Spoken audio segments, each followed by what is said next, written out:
Hey, hey, just gonna wait, see if anybody turns up.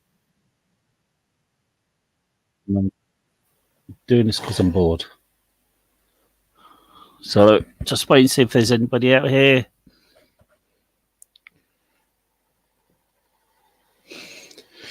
It's a quiet day today, isn't it? It seems a bit quiet out there today.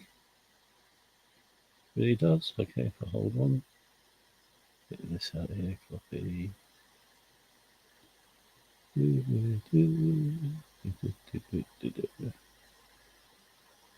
Yes, there is. See if anybody's out there.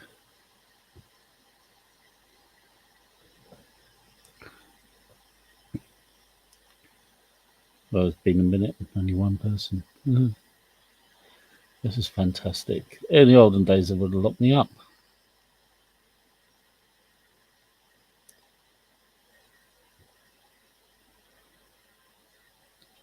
Yeah.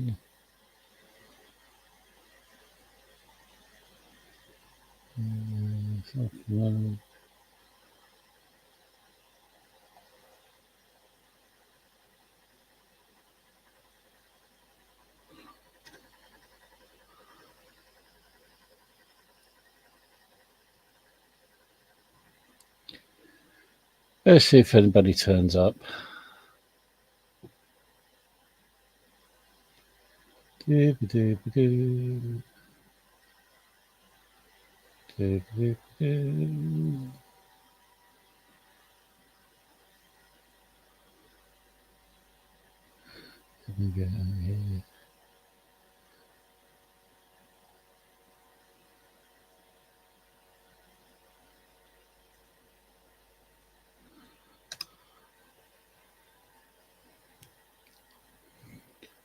So,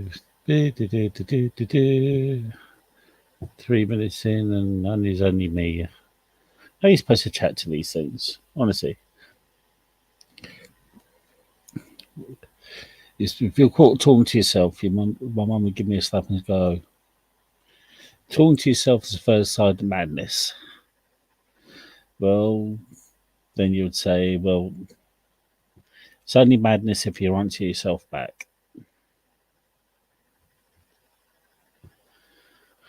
Oh dear.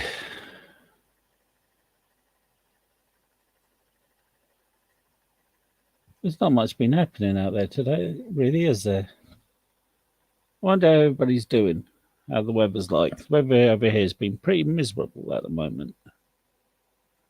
It's not been good at all. There's weather warnings about too over here.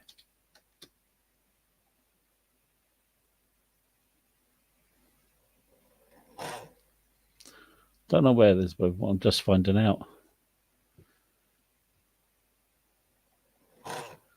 Okay, Sunday.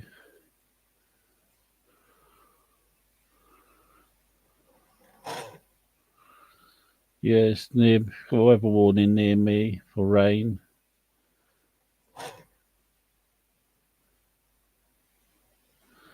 Yeah. Well, hey there, Sue. How you doing? Good to see you. At least I'm not talking to myself right now, which is always a pain in the bum. So I hope you're well there. I've got some plans in the work. I'm meeting my friend up, and we're doing a storyboard a um, for a recording in London. We plan to do, and it's gonna do about that. Yeah, yeah. Sometimes it is. Yeah, I do agree that. Yeah, so I've got a storyboard I'm doing tomorrow. Hopefully, fingers crossed. And about what's going to happen in London. Hopefully, me and May we're going to go to London, do a thing, and I've got a follow up video to do about one of the shorts I've done, and and after that, I may be going to one place, and we're going to go to talk about and a crime that's been solved, but it leads to a well-known saying over in Britain. So I'm going to talk about that one.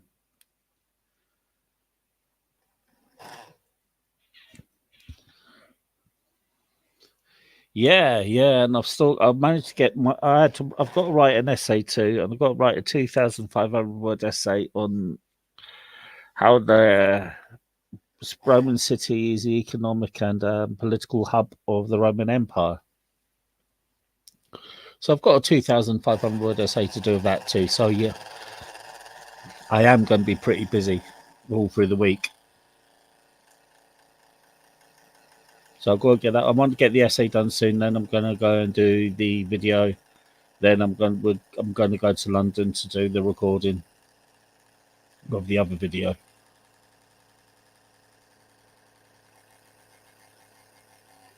So yeah, so it's going to be pretty busy. It's going to be a busy week.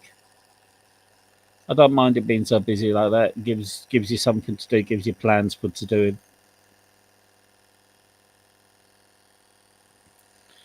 Yeah, so it's going to be all good.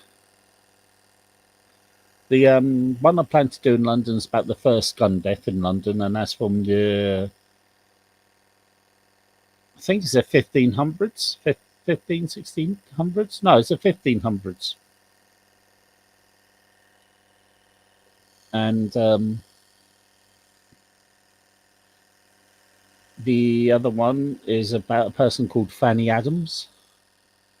So I'm going to go down to where she's buried. I'm going to talk about there, and we'll take it from there, I guess. See how well those do. I hope they're going to do well. I hope they do. They're pretty interesting stories, both of them. One was killed by. Well, one was killed, but they don't know who done it, but they think it was the bishops of the time.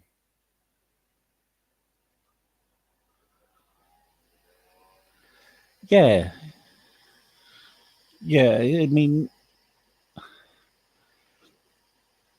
luckily we've got the information now at fingertips for what I can do for my channel. But it's good to get the locations out there, and plus London's a nice day out too. If the weather's not so bad, there's plenty to do. So there's plenty of attractions to do in London. I can do some shorts, and I can get things done there. You know. So, and there's always something to do in London. There really is always something to do in London. You've got the fabulous museums there, and you've got some nice pubs and some nice eateries and things like that.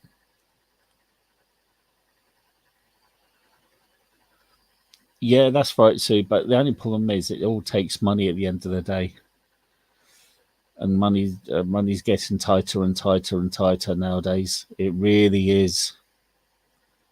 When I first moved into where I live now, my food shopping was £50 a fortnight. Now it's gone up to about 100 to £110 a fortnight now. And that's not including the little bits that you chuck in the week neither. So it's all going up. You used to buy a Chinese, used to be able to buy a Chinese meal, and that would cost you less than £20. Now it will cost you about £25, £27 out now. The prices are so expensive, really are. You just can't believe how much things have gone up by. And they say they're supposed to be coming down. I haven't seen any of it yet.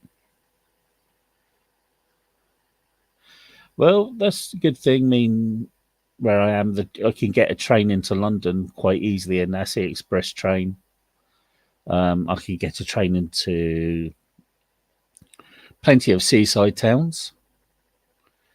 So I can go to some historical places, or I could just go into London and you get a train to the north or to the north and to the east. or I could just go to another place, go to a place called Reading, and that can take me to the west. So the public transport sort of thing, but it just costs money now. Well, it always did cost money, but it's just so expensive. The prices are going up. It's just terrible, And the bus, you don't know if the trains are going to be on strike. You don't know if they're fixing the tracks or not. It's just a headache sometimes. It really is. But if I go to do my recording in London, I've got to meet my mate at this town, so I'll be catching a train to that town. Then I'll be getting the tickets for him, me and him, and taking it from there.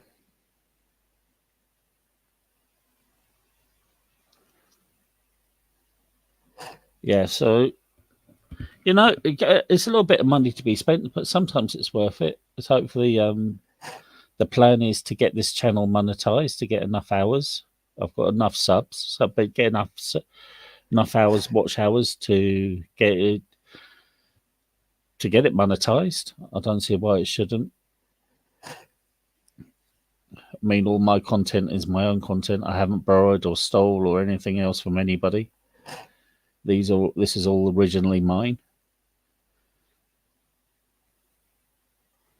So yeah, trying to do it that way. You know?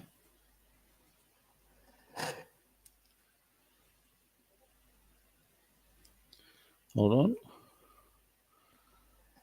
Let's see. No, nothing for me there. But thank you very much there, Sue. I hope yeah. I'd like that too. It's it'd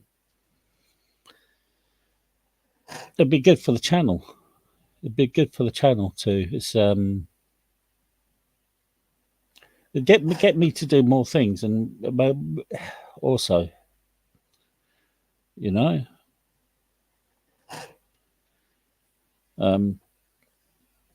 I've got another paper to write. When I've got another paper, I've got to find out when I've got to write my papers.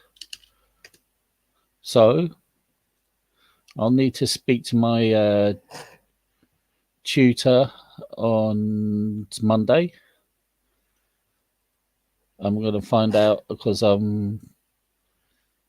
got a paper to write about. Okay, so when's the next TMA for that one?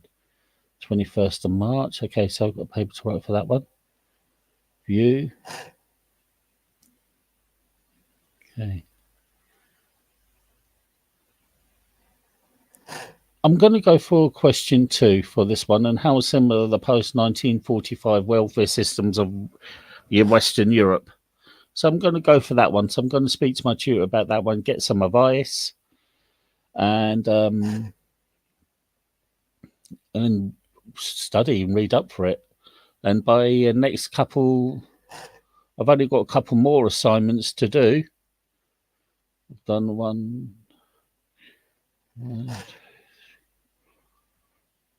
Yep, so most couple of assignments to do. Hopefully, I'll get some passing. Yeah. Hopefully, I will have a degree by the end of this year. So, fingers crossed. That's the plan. You know.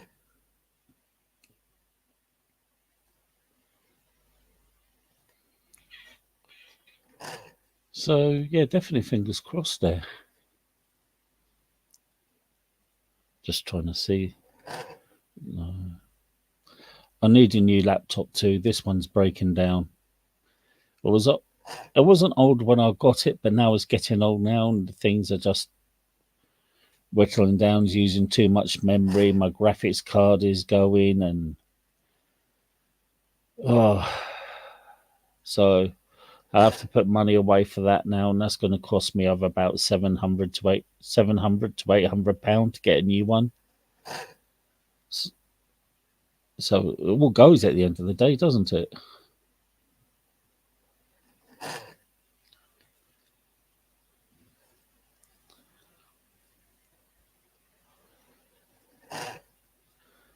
Yeah.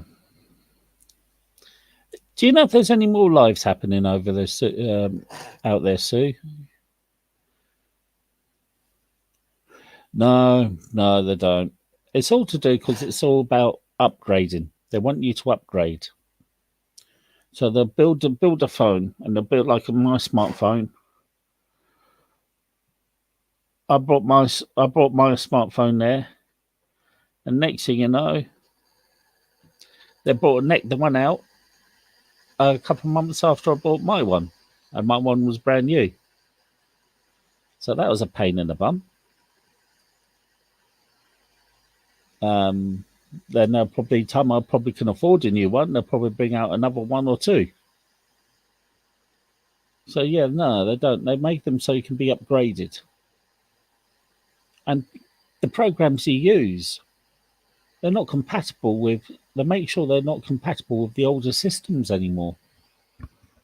So that's why they force you to buy. I did do an interesting talk about Amazon on this. How Amazon has changed the way we. Yeah, well, it's all about money. I mean, let's look at Amazon. So, Amazon is a brilliant idea, but it's changed the way we interact with each other, and it's changed the way we consume and buy products. We can get virtually anything we need through companies like Amazon. We really can. We don't need to go out to the local shops. We don't need to go out to the butchers. And we don't need to go out to the bakeries or anything like that. We can all get it through Amazon. And let's look how much money they make and the way they treat their staff too. They have been millions and millions. So much money you can afford to go out now to space on a bloody rocket. And look at his way this staff are treated.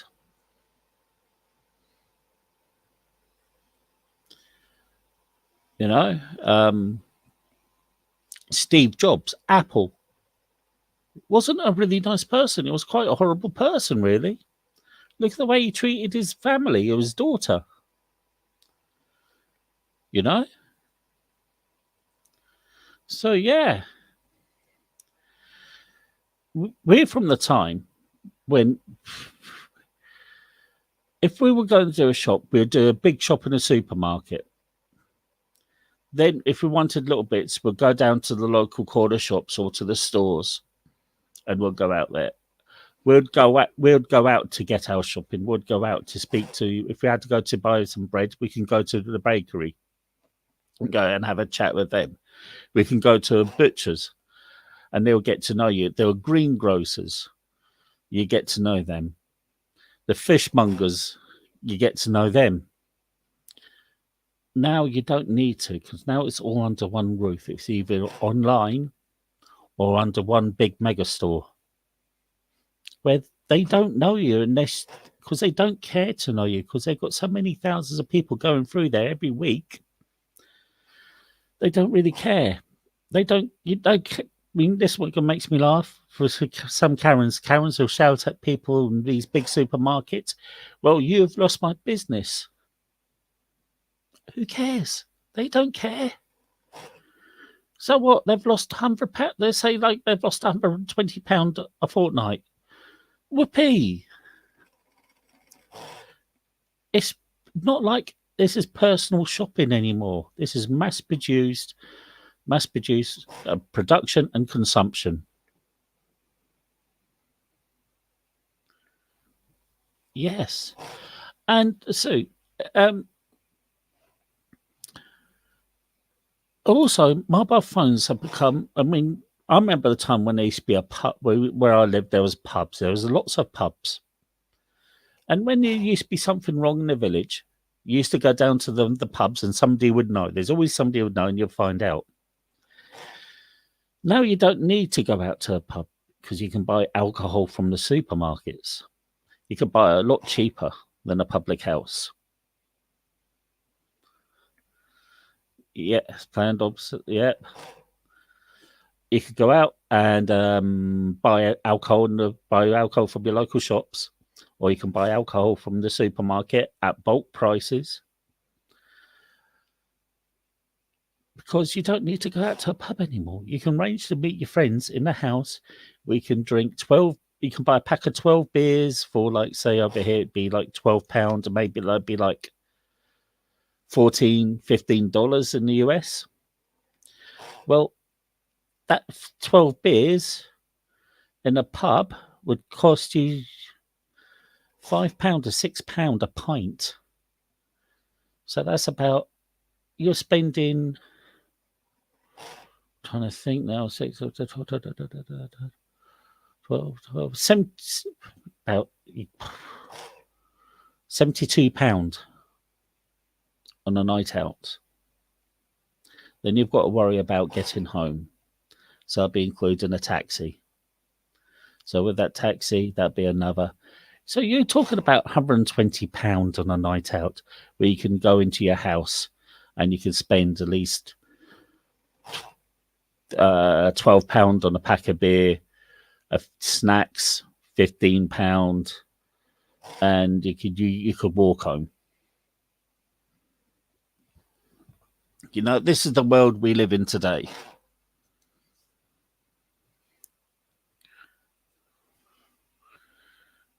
You know, we live in this mass production, mass consumption utopia, which is run by big corporations.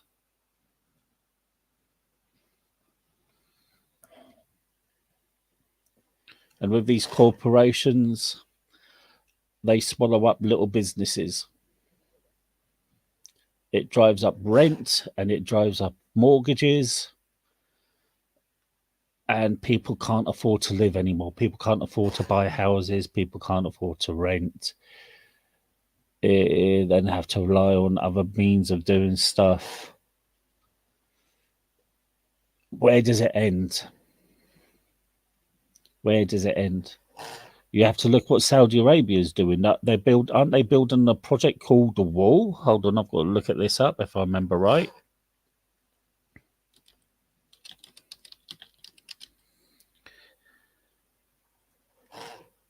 They're building the Line, which is a new city. There's going to be a city built on a line. I mean, how mad is that? Building cities and building a city in wherever they're building it in a line there. Yeah, exactly. Exactly. Thanks, mate. That's pleasure. Hold on. Let me do this. Thanks, Geese. It's always a pleasure to see you. Yeah, Saudi Arabia. Mental, innit? Building a line in a desert, and it's going to be like this mega city. It's going to be on part of London. Yeah, you're right. We still have alcohols being sold at some of our smaller. We have that over here. We have alcohol being brought in now shops, smaller shops. But we're talking about cheaper. If you're going to you plan your night out, when you do your shopping, you're going to buy like a 12-pack of beer. For your 12-pack of beer is a 12-pack. We could buy any spirits over here. You could go and walk into a shop and buy yourself a bottle of Jack Daniels for £30 now. Remember the time when it used to be £20.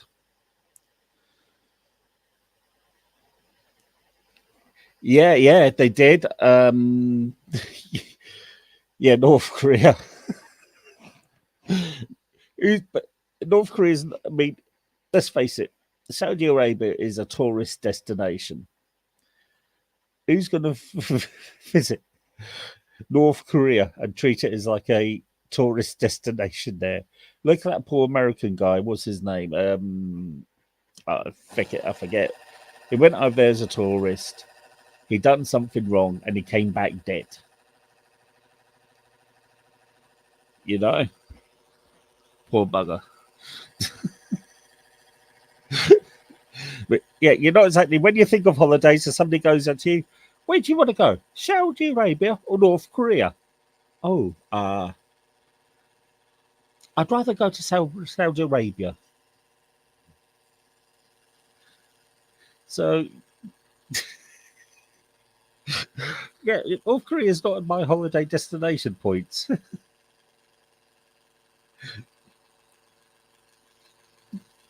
um, yeah, but honestly, do people here think Amazon or companies like Amazon? It's not just pick on. It's not fair to pick on Amazon, but they're the biggest ones, aren't they? Yeah, I mean, when did you go in North Korea? What did you do? I went to their concentration camps. They got there, crushed rocks. Got a brilliant tan though, and look at me, bikini bod ready. Why did you get bikini bod? Because they hardly fed us and they beat us. Nice. But do people think that Amazon has destroyed our way of life, as we know, or is it just because of COVID that this has happened? Not saying anything bad about COVID before YouTube says anything. I'm just saying before the pandemic, COVID pandemic, was it better than it is now? Yeah, yes. That sort of South Korea is really, really nice too.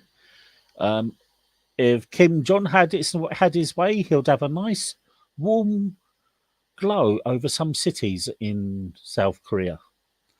But both countries are beautiful countries, except one is just a little bit more oppressed than the other one.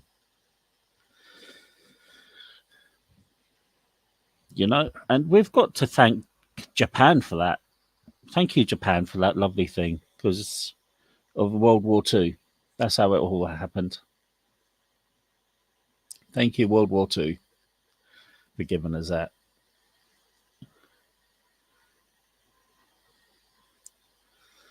So, yeah. So, what do people out there think? Do you think Amazon has changed the way we do stuff now, for certain?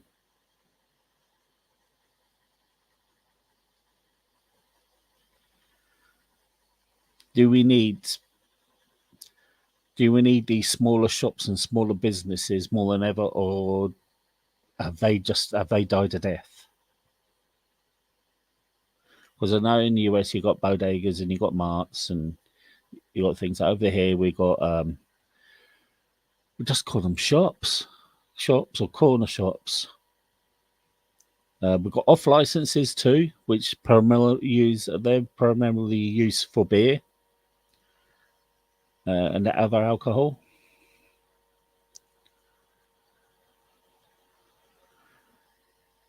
Yeah, but wasn't that just clothes and like toys and stuff from Sears? I mean, that we're talking about fresh food now, aren't we? We're talking about fresh food. We're talking about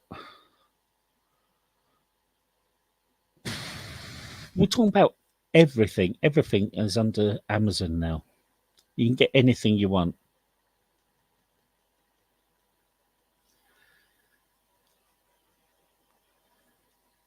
Well, almost anything. There's some things Amazon won't sell. I mean, I tried to look up for. I'll do like a nice Cuban cigar at Christmas. So I tried to look up for a Cuban cigar, and they didn't have those. I would have brought myself one too,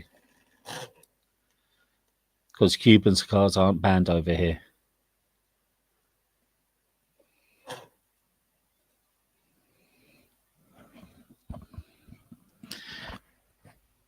Yes, I think smaller businesses, and we can use a saying. Well, because use a saying, and this saying was made for Britain. And it was very true what they said. It said, if you take the shops, corner shops, and the pubs out of Britain, you lose the heart and soul of its nation. And we are losing them. We are losing them at rapid pace. They're all going.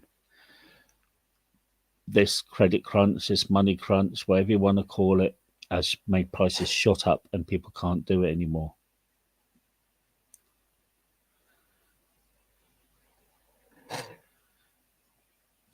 I didn't know that. Hold on. I can read this properly when it's on. Okay, it's all kind of stuff. It was like a phone book worth stuff you can think of the home outside of food. It was okay. I think I know what you mean. Yeah, but how many people use that compared to Amazon?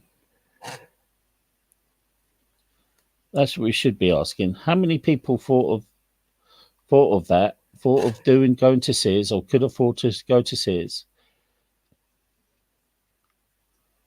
and actually do it? So you got to ask. I mean, we have had catalogs over here, and you used to pay, say, buy a bike, and you used to pay £3 a week for the bike, and after that, you get the bike and you still roam, and the bike is yours. But I'm just talking about where everything is under one place. It can be delivered to you within 2 hours or 24 up to 2 to 24 hours, and it'd be there at your door. All right, you may have to wait because the driver may be slowing on purpose because he's in a really crap job and low paid and is getting crap from thing.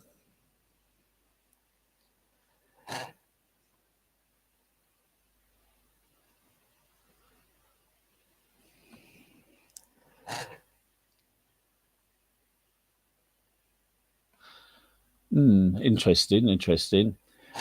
Here's a little story. Here's a little story. Here's a little song I wrote. No, okay. So when I was 16, I wanted to be a hairdresser. It was so good because I was in a class with the girls at the time, and I was the only 16-year-old boy there.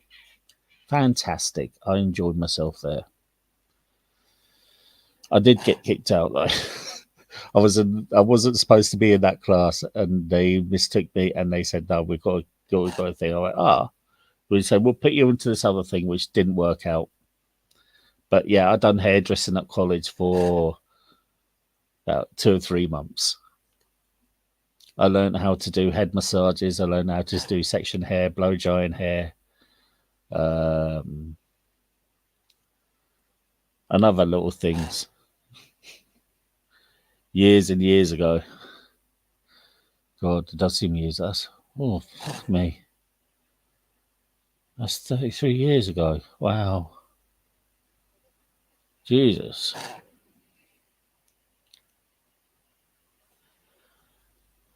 The theories of the connectivity and being able to speak to other men about private health can still. Well, because of with the COVID pandemic, we've got to be careful in what we say here. Because of the COVID pandemic, the cases of mental health have surged. And now there's men's groups are popping up, and there's women's groups popping up. In my area now, there's just recently a men's group that's popped up where men can get together and chat about private health concerns or about how they're feeling with other people who have been the same boat or the same position as you, but different boat. Because not everybody feels the same. We're all different, or we all suffer from different things. I suffer from my mental health. I've got my own podcasts going because of it. People are interested. They're in my channel. Just have a look, and you'll see podcasts about my own mental health and my own struggles with it, and how I feel sometimes, and what's brought them on. And so, yeah, there is that theory may be correct. If you're talking about the theories in old time, people used to, like I say, before the cases of phones and become a more solitary. Yeah, become a more what's the word? A more solitary community. We tend to stay in more than we did years and years ago. If you talk about likes of the pub booms and after World War II, let's talk about that to people suffer from PDSD. Sorry, people used to go together and used to talk to other cases. And again, there's the theory too. Using that theory, what you said in the town where I live now, just after World War I, the town council brought a World War I tank, and they put it up on top. They put it up on top of the road there, so it's a prominent feature of the town. And what it was used to collect money for the disabled veterans and for war bonds and stuff like that. So people made a good bit of money. But because my town has a military barracks and it was full of military and it's near a big, massive military town, the men of the town started to complain, and they marched up to the council and they said, "Get rid of that tank because it's causing too many throwbacks, and we did too many people still suffering." And the council looked and they got rid of that tank there. And that's all because of men going up there and just saying, "Listen, this is harming us, get rid of it."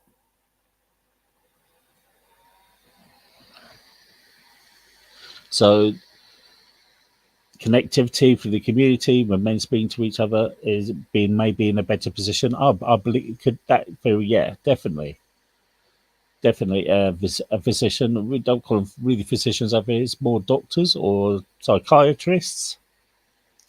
Maybe a psychiatrist or a counsellor being in charge of that will help, you know? So things like that. Yeah, definitely.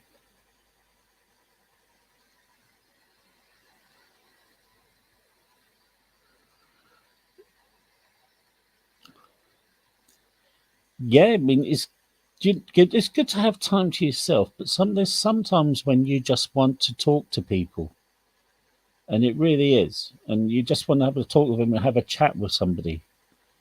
But then some days you just want to say bollocks and just leave yourself, just be by yourself. Don't care about nobody. Be by yourself. Head down, concentrate on your own thing, so you can switch yourself off. Yeah, yeah. I enjoy. I used to be when I was working because I'm not working now. I've had a few medical problems. So, but when I was working, I used to work in a social environment.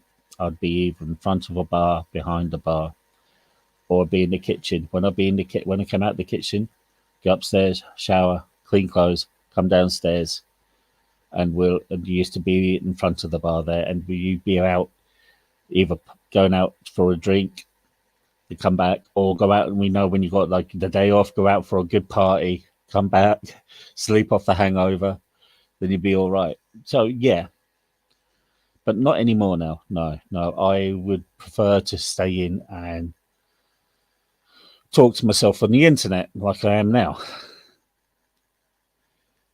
It is the way of life now. It is how life is. Well, this is the cards we dealt with, and sometimes you've got to go with the cards you dealt with.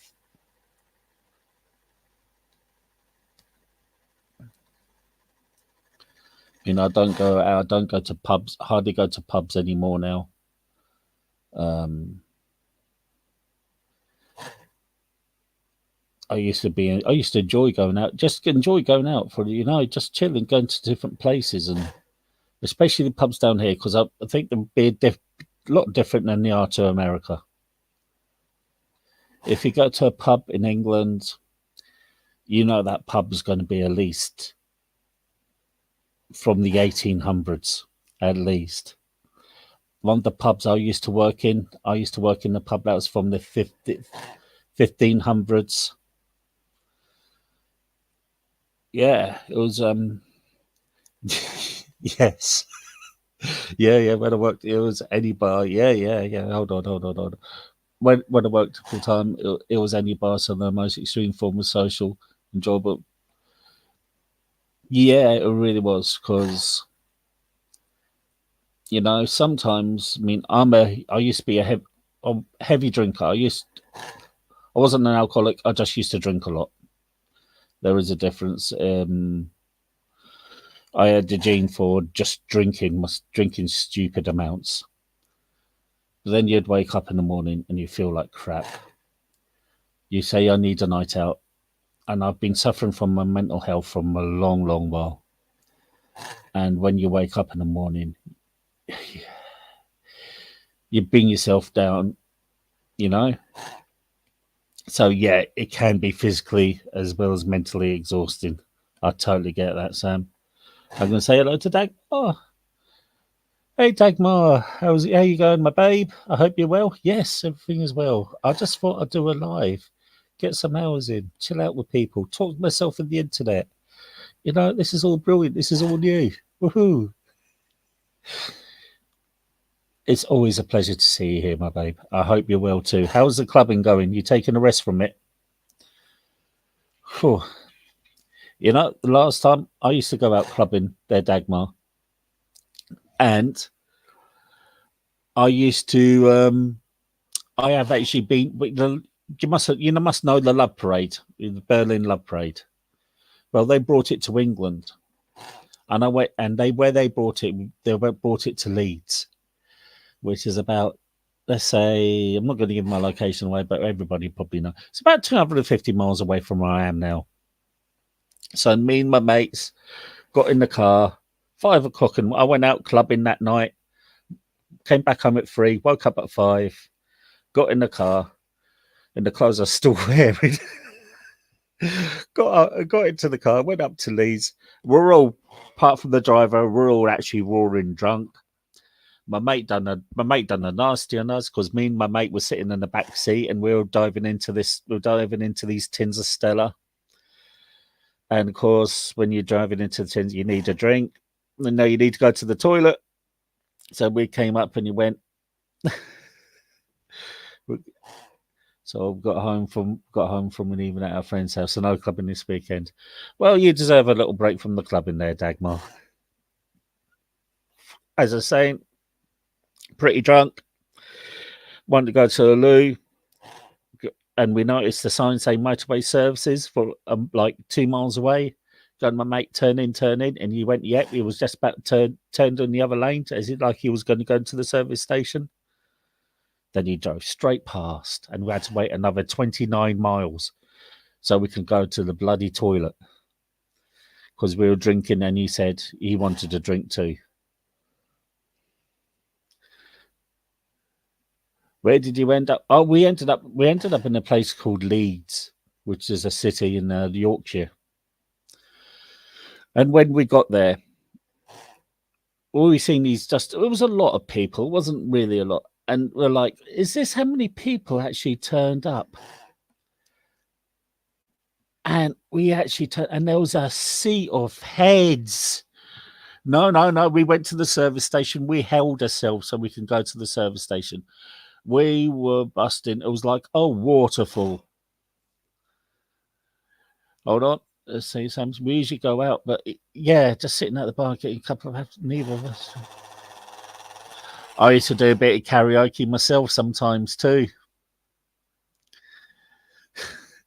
I used to do a bit of singing of Elvis and Robbie Williams. That was my songs. No, we waited 28 miles to go to the toilet. We didn't go, no bushes or no nothing. So it was like a waterfall, really was. Yeah, M Corner, Leeds. Leeds was the place. We walked into a place, Hatton Park. And we just walked into there. We've seen these people milling, and we thought, doesn't look that too many. When we got to the main place where they're holding the main stages, it was a sea of heads. That's all I can describe it. And there's a video called Take Me to the Love Parade. It's on YouTube. And you see this big ball bouncing around. Well, I was near that big ball when it was bouncing around. Sam, I grew up with Elvis. My mum was God bless her. My mum was a massive, massive Elvis fan. Now, my mum was a Mormon, and she used to have the missionaries come round and had you have to do okay. So I'll do that. Okay. So yeah, so this missionary was from the south in the US, and my mum had all Elvis mirrors, Elvis clocks, Elvis portraits, all over the corner, all over the walls in the room, and on the door she had a picture of Jesus Christ. And this Mormon missionary goes, and he goes, Wilma, and she goes, yes. He said, your house is the most American house I've seen in England. She goes, what is that then? She goes, you've got pictures of Elvis all around the room. And then you've got a picture of Jesus Christ.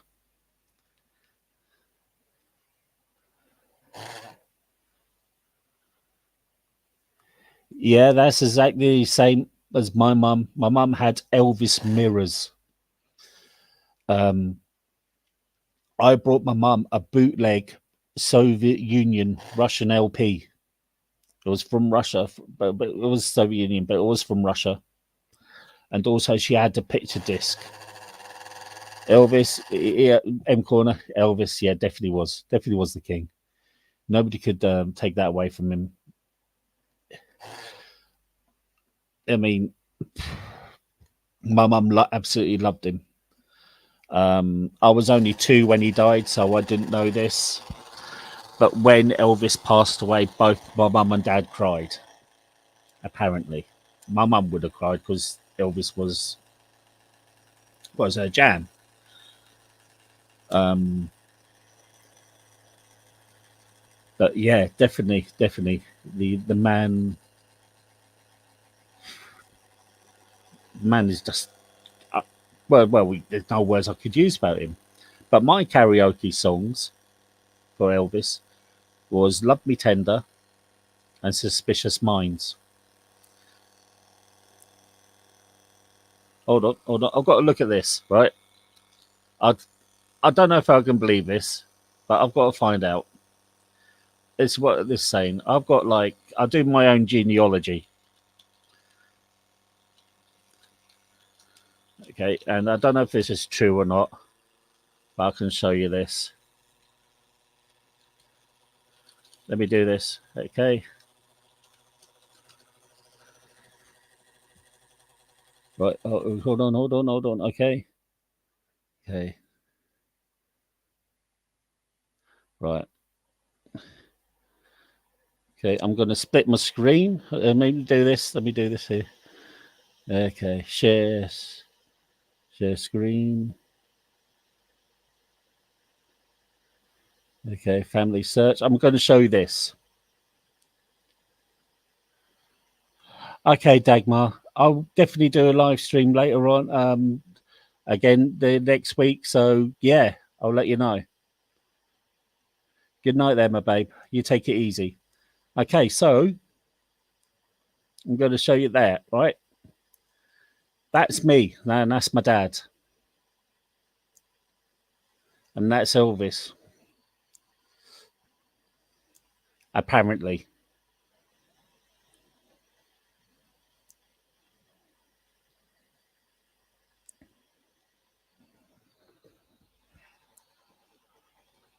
Yeah, so he's supposed to be my 9th cousin twice removed. Would help to have had his money though, wouldn't it? Cool, that'd be nice, wouldn't it? Bit of Elvis tosh. He owns millions. He can afford to give me a couple of 100,000. He's dead. He don't need it.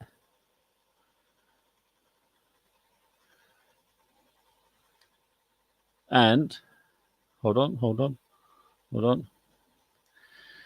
These are the American presidents I'm supposed to be related to.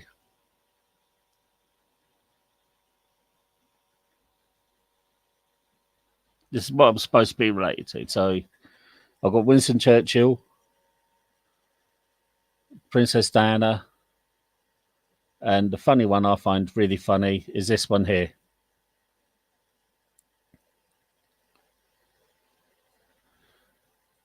and that is George Washington.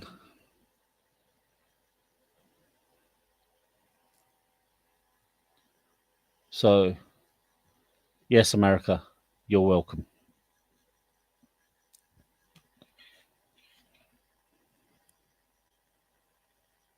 And Nixon, I haven't seen the Nixon one yet. Oh, that's through my dad. Yeah, so President Nixon too. Hmm.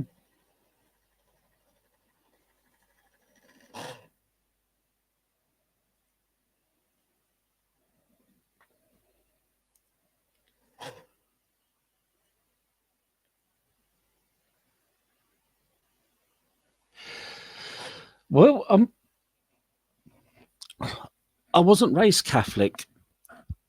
I was christened Protestant. Well, I was christened in the Garrison Church. My dad was in the army, so I was christened in the Garrison Church in where he was from. My mum was Catholic. My dad was Protestant, and they got baptized Mormons in the 80s. So technically, I grew up a Mormon. I was baptized in the Mormon Church from at the age of 10. So I grew up in the Mormon Church. Not that I did ever make a good Mormon, because trust me, I didn't. I found women. Then women drove me to beer. Then women drove me to more beer. So it was women's fault that my downfall is beer. But no, that was I was holy enough to go into the London Temple. I've been to the London Temple twice.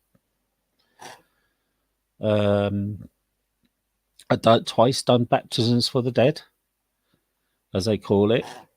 I was in the Aaronic priesthood. They wanted me to try to go for my mission, but wouldn't have made it. I was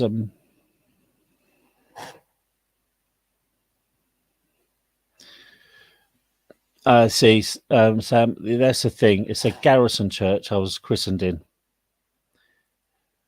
It was a garrison church, and that website I showing you there, that was from the actual Mormon website too. So their records are pretty meticulous too, and they've got some of the best genealogy records around. They really have. But the only problem is some of their site is wrong. I know some of their sites are wrong, and I can't change the information on it, which is really I find really frustrating, because it's not my family tree; it's somebody else. Somebody's made a mix-up, and they've put them together. No, Sam. My family came from Ireland. My mum's side came from Ireland there, and a hell of a lot of Irish records were destroyed in the during the Irish Civil War and the post office in I think it's a post office fire in Dublin. There was a massive fire. What happened was they were fighting, and suddenly I think just something exploded or just caught on fire, and next thing you know, the whole place burnt down, destroyed a lot of records. There's also a lot of records destroyed in London because of the Blitz too. So yeah, it's very hard to find in things. I know where my family came from in Ireland. I know came from County Down. I know they came from Derry, or if you live on the Protestant side of Derry, Londonderry. Also, they came from County Carlisle, came from County Armagh. Also, got an Irish freedom fighter in my family. He got caught in 1918, and he got hung when he was the age of 18. Sorry, 18. And there's a song about him, Irish rebel song. Because I recently found this out because one of my so many times great grandfathers married his great aunt. So I am blood related to this guy. which took my family by surprise too, because that side, the side was there was there were my gran was Protestant, but my granddad was definitely a Catholic there. You know,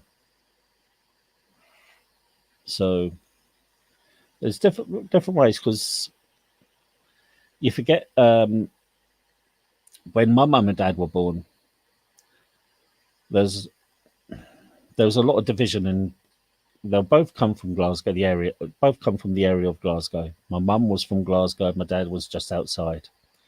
So there was a lot of division still between Catholics and Protestants. It's the same with Belfast and the same with Northern Ireland. There's still a lot of division about Catholics and Protestants. There's some people who won't give up their old ways. It's created a lot of hurt. It's created a lot of past and a lot of people being killed just because of the sake of being Catholic or being Protestant there, which is mind-boggling. But I found out most of my records are pretty good. Hold on, let's see if I can do this. Okay, so I could do it this way. Just finding out stuff there. No, I haven't got the money to do that. Okay, so this is on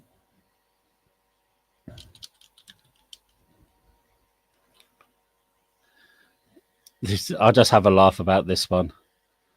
Okay, so let me do this here. Cool, there's a lot. Okay, hold on.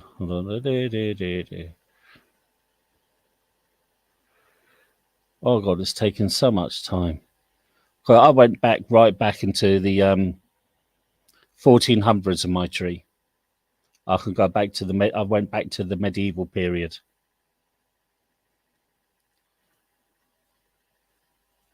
On my tree there.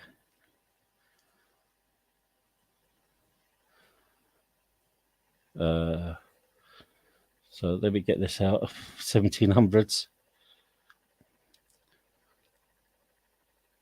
Okay, gold. No.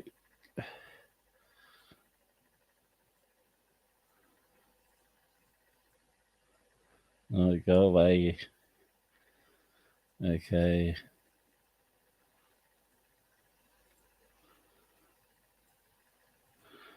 Okay. Right. I'm going to show that bit because that's there. Okay, so these are my family records here. I've got to do the screen again.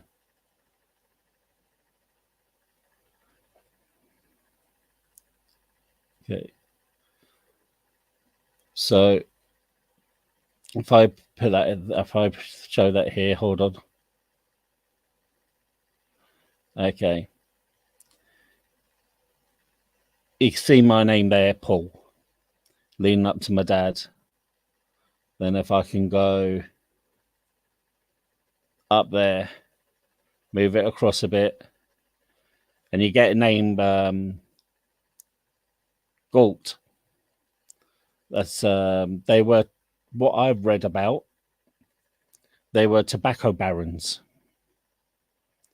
They were tobacco barons from Scotland, and they went to Virginia to make the tobacco in Virginia.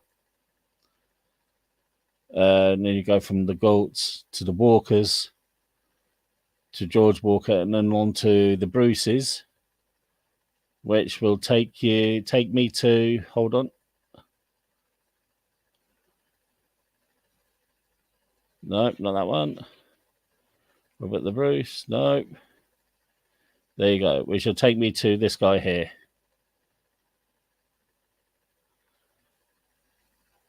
And that apparently is my 23rd great grandfather. I use the word apparently. So the kings and queens of Europe.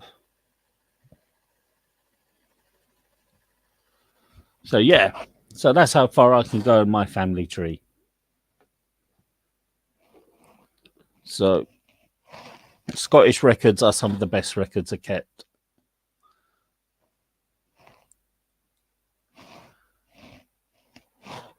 Yeah.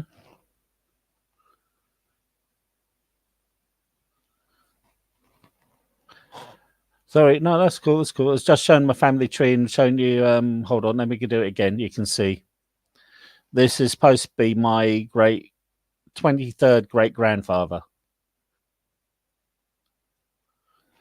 So hold on, full screen. There you go. Yeah, so I am the great grandson of Robert the Bruce, King of Scotland. All bow down to royalty. It is a it. You know what? There's so many people who can be related to him. I don't know if it is or not, but I think it's just actually pretty amazing and actually pretty cool that I am. If maybe I have had my DNA done, and my DNA is 75% Scottish, 20% Irish, and the rest English and Northwest European. I've had my DNA tracked. Hold on, let me see if I can get this again. My DNA. Okay.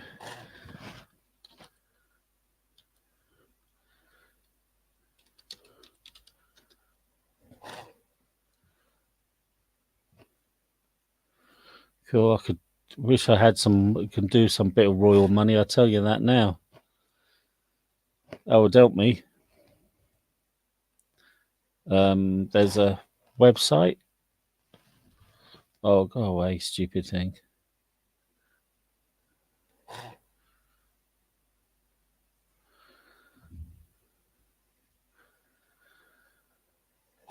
Oh, I can't find it.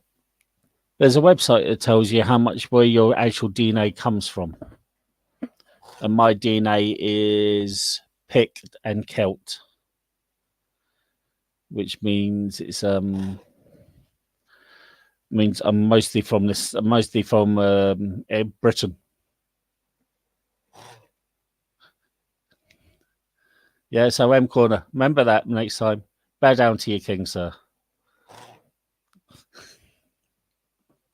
I'm going to claim the title of the King of Scotland. I'm going to overthrow Charlie. Come on. Yeah, too bloody right. I'm going to have my face on a coin and I'm going to change the money. Not from pounds to spondoolies.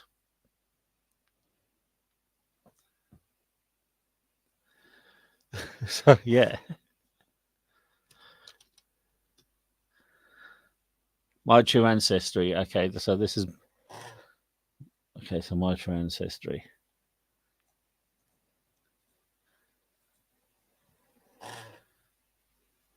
So let's take that off.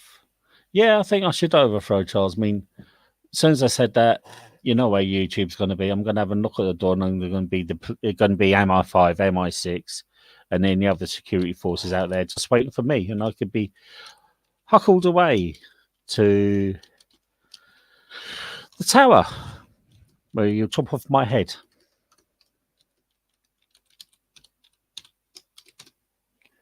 Not my luck. Hey Zell, how you doing, my babe? I hope you're well. Good to see you. It's always a pleasure to see you here. So, let me see. This one's a very okay. Okay. No results. Okay, that's me.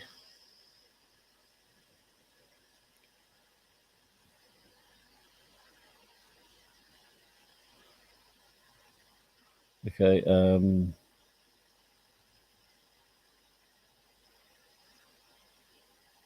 Where is it?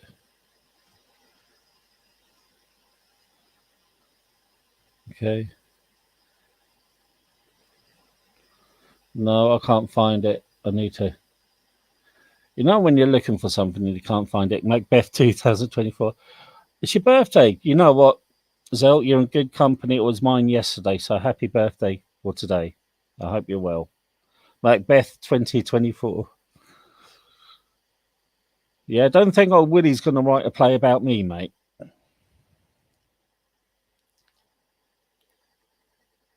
Okay. I'm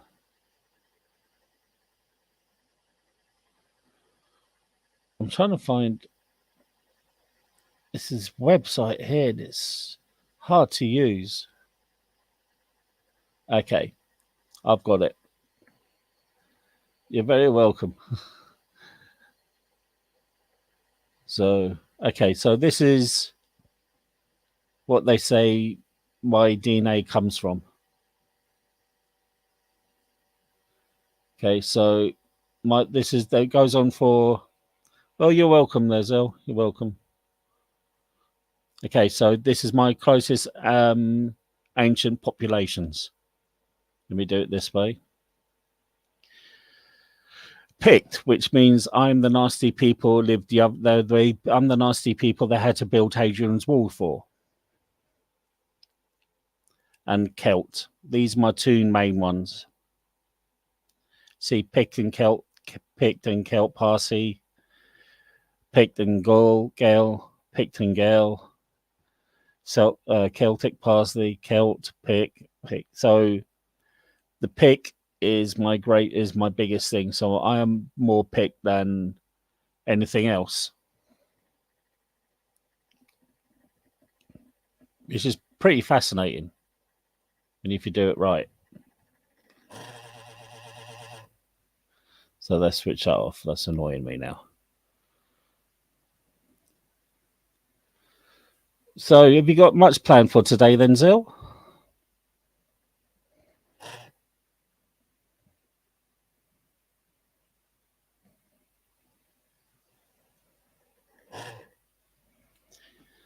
I'm sorry, I seem to board a lot of people off. Oh, but that's the things I'm interested in. That's what's got me into history too, learning about doing things like that. That's why I'm taking history.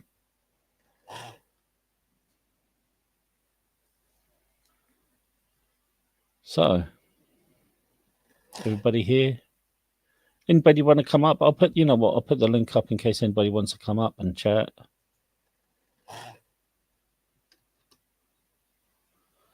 There you go. The link's up there.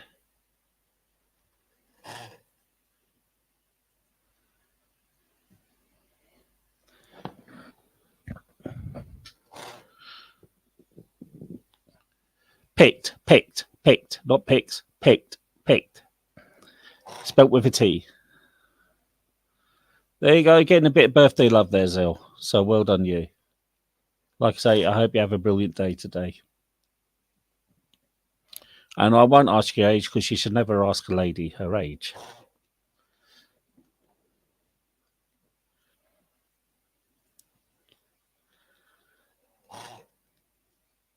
Yes, I am called. I am the reason why Hadrian's Wall was built. It's because of my family.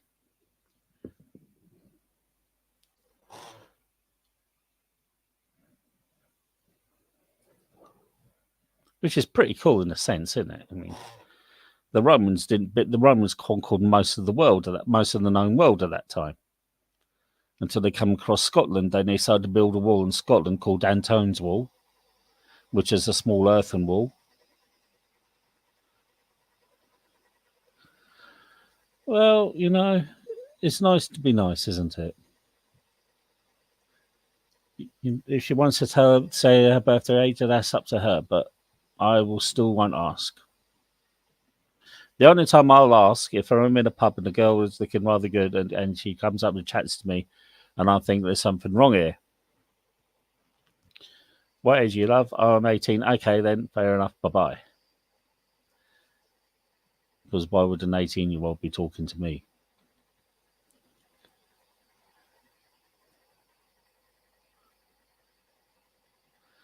That is pretty cool. What was the suppose?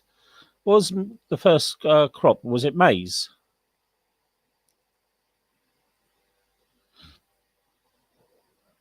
Yeah,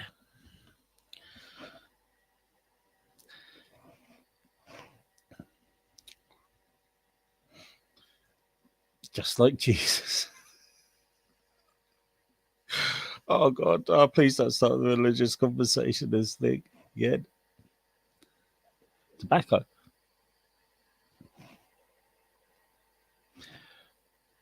My family sold. My family moved to part of my family moved to thing, and they sold to the Galts. John Rolfe. John Rolfe. Hold on. I've heard of that name.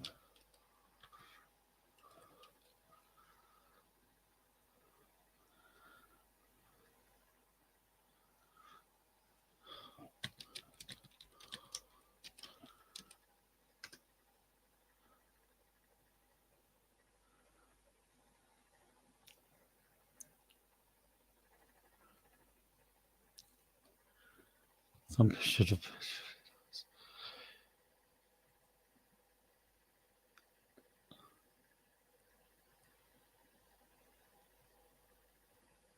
And that is Pocahontas. Yes, Pocahontas. I think our families may have known each other because my family from Scotland were tobacco barons, and they were the Galts. Hold on, I'm sure of it.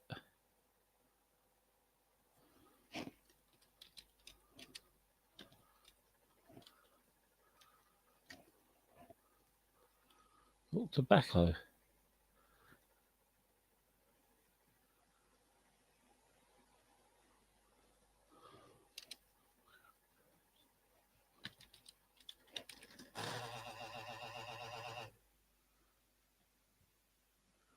I am sure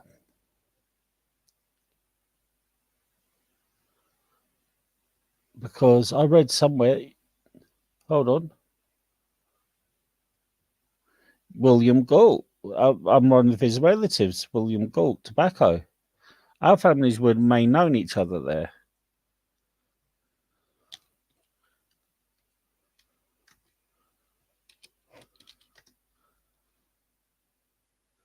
Yeah, William J. Galt.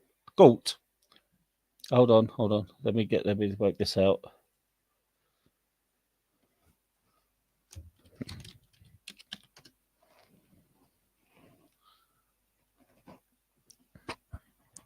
Well, yeah, William Galt. He and they adopted in their family J. Was it Edgar Allan Poe? They officially adopted him.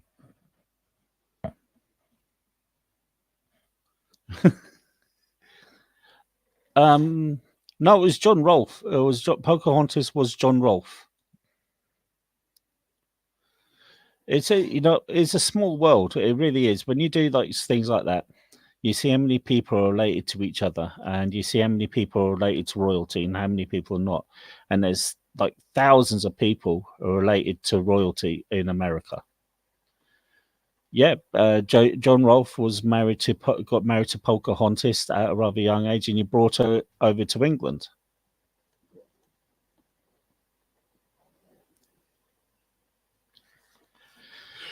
And also, you got Pocahontas, the Disney version too. They're like watching Braveheart.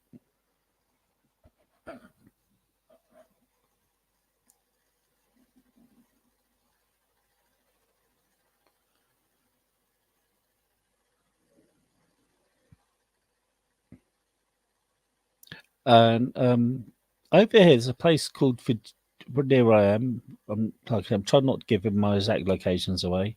Is a place called Virginia Lake or Virginia Waters.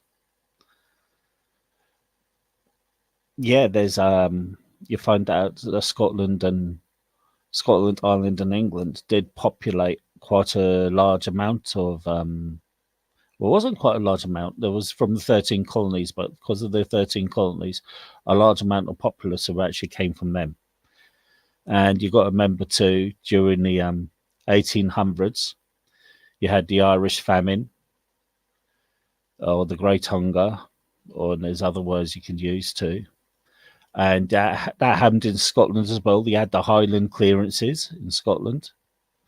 And you also had people looking for work. So a lot of Scottish people Yeah, a lot of Scottish people, a lot of Irish, and a lot of poor English moved to America to find work because America was the place to get work.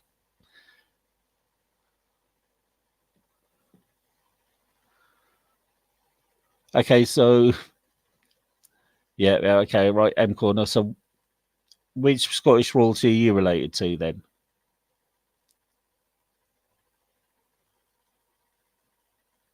So, which one's that?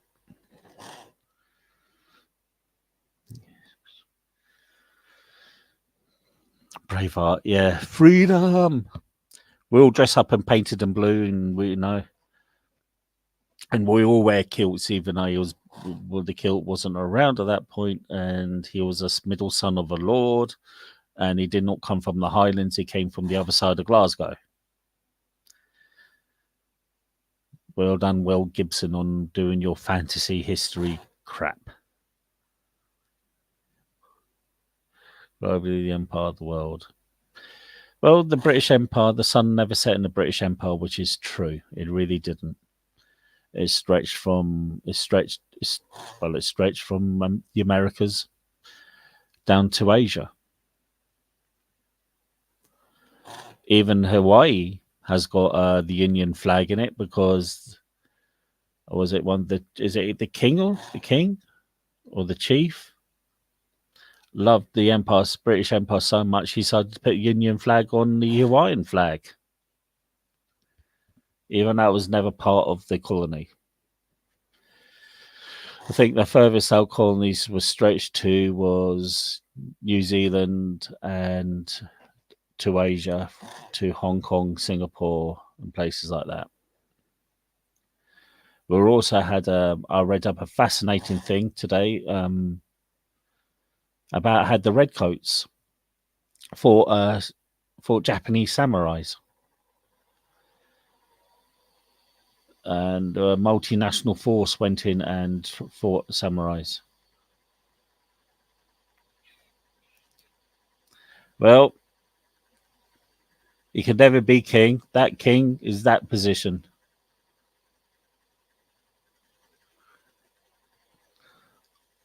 I will grant him. I will, since I crown myself the king of Scotland, I'll grant him a title. Um, they'll be able to look at the titles there. Um,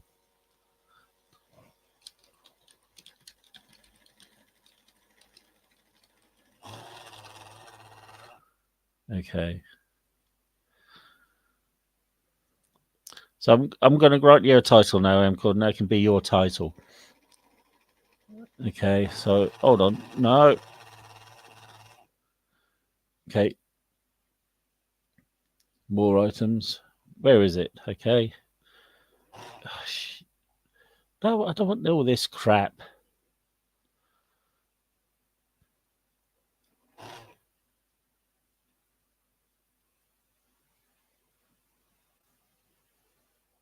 No titles yet. Okay, titles.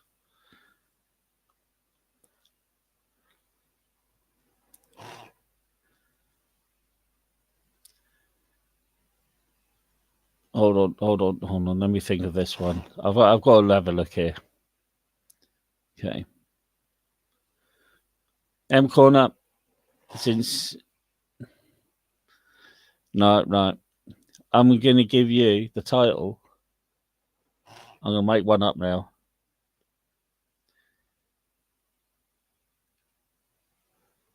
Okay. I'm going to make you Lord of the Isles. How's that? You're now Lord of the Isles there. Yeah, yeah.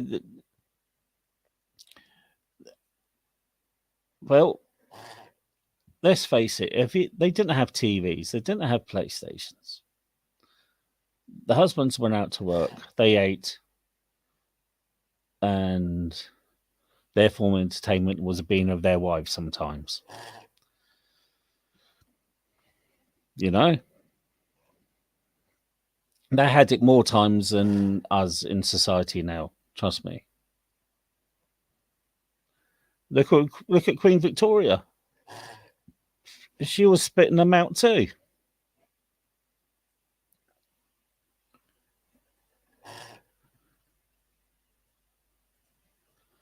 You know, yeah, exactly, exactly.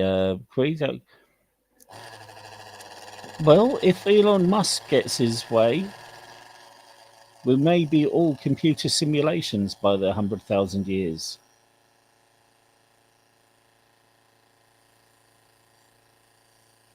With this microchip he's planning, there may be no need for humanity as itself. What you're saying, sweet to being a computer simulation,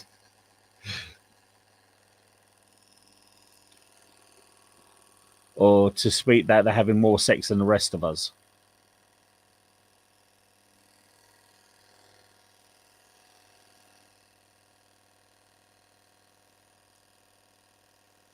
Hold on, let me clear this off. I mean, yeah, have a look at. We've had a look. These we've been families then had like so many children, and nowadays we're happy with one or two children. If we see a woman with more than three or four children, we think she's spitting them out.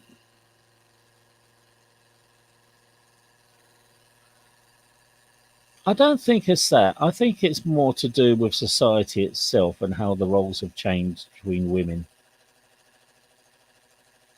You got to remember at that time, women's suffrage wasn't around.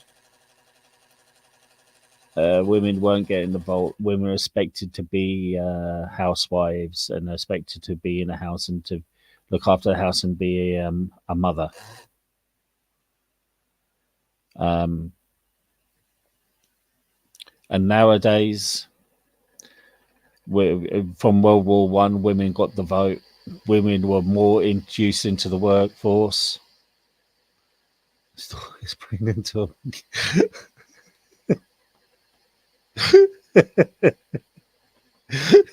I would love to see that. Um, women tend to be where women are more introduced into the workforce because of World War One. They were needed to make. They need to do stuff in the factories. They were needed for sports. A lot of sports teams came up with women's sports because men were fighting and men needed people needed entertainment. So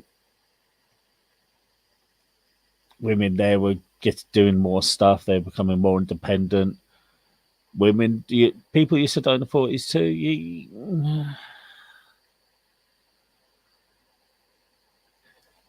Yeah, no. Some people did live a long life, their own corner. Some people really did. Some people did die at the age of 50 to 60 to 70. But you're right, the general consensus that they did die younger, yes.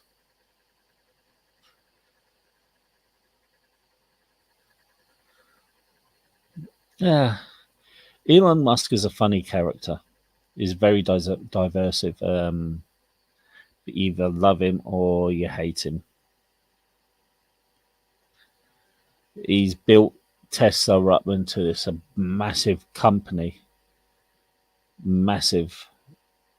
And most people were farm. No, no, most people weren't farmers, mate. Most people were not farmers. Um, have a look at Roman culture. Roman culture. Most people were into doing other works. Next thing,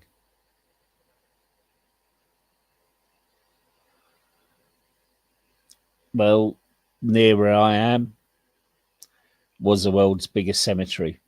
It has a main road going through it, and it had huge train stations going through it too. The trains were coming. Trains were coming from London. There's paupers' graves.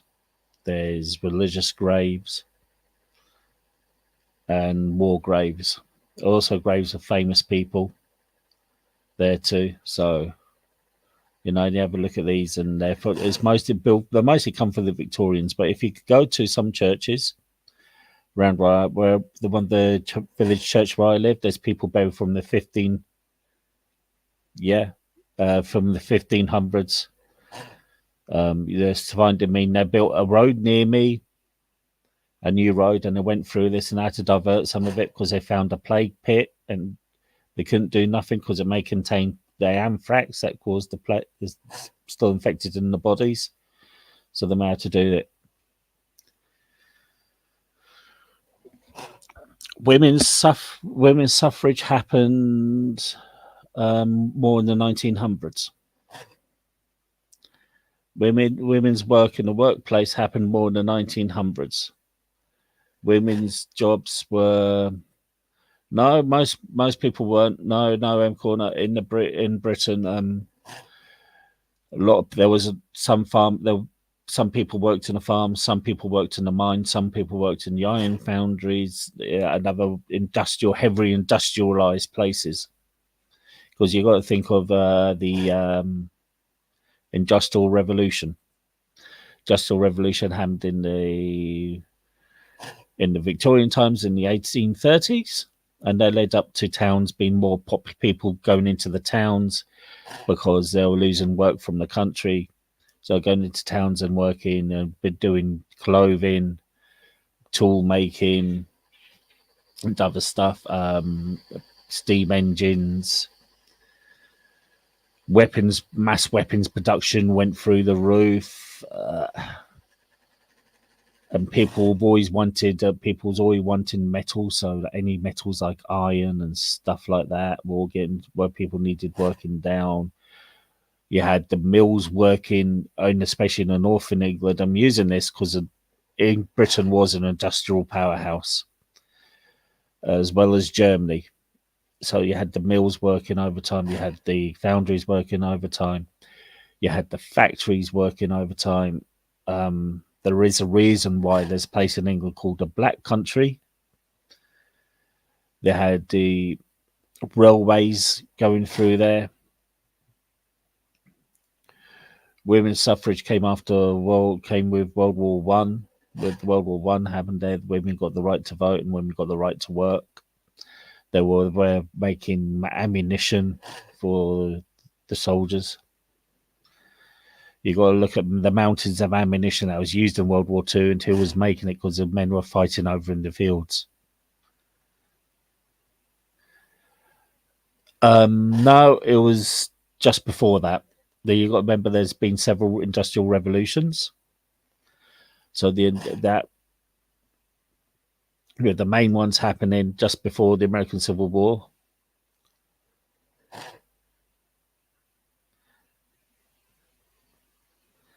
And it depends. Religion's got a lot to do with it too. If you're Catholic, sex was used as a way of reproduction. So you're most likely to end up getting pregnant and have been having lots of children. My family was included in that. I've looked at my family tree and I've seen loads of children, especially come from the Catholic side. More from the Catholic side than there is the Protestant side.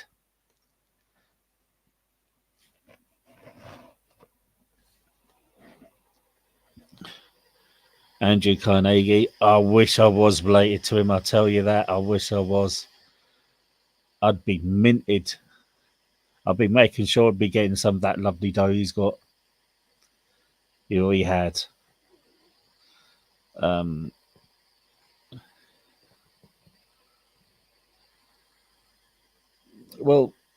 I'm going to speak from a British point of view. There's not much of a landscape change in Britain. The only thing the landscape change was the due to the factory industrial revolution that helped to change quite a bit of it.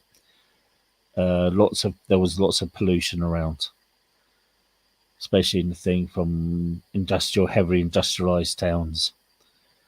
Welsh coal was being used like anything. The Welsh coal production went up so much they had to build a new harbour.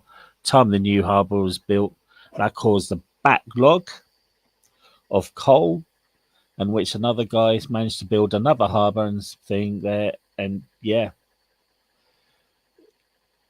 and coal, that drove up coal prices. Sugar was another thing. Sugar was called white gold. If you owned a sugar plantation, you'd be so rich. Yeah,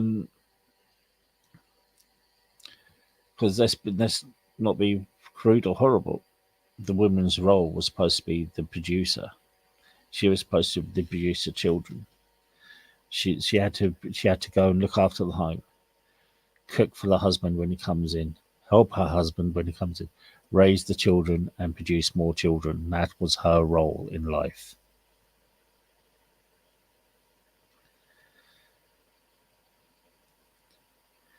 Yeah, you notice that is after the revolution. You notice the times are dropping when there's been war around. So when the First World War, women were expected to go and work in the factories because the men were out fighting. So that will drop the fertility rate down. Also, after the First World War, you had the Great Depression. That dropped it down. Then World War Two, that dropped it down. Women are finding their place more and more in the work area, which is a good, brilliant thing. Everybody should be treated equal. That dropped the fertility rate down. More women becoming more independent, and they didn't see they want to be part of a traditional marriage. So that dropped it down too. So there is reasons why things like this happen. We built railroads and expanded. America did build railroads, but you could thank Britain for railroads. The railroads are a British invention. You know, railroads originally came from Britain.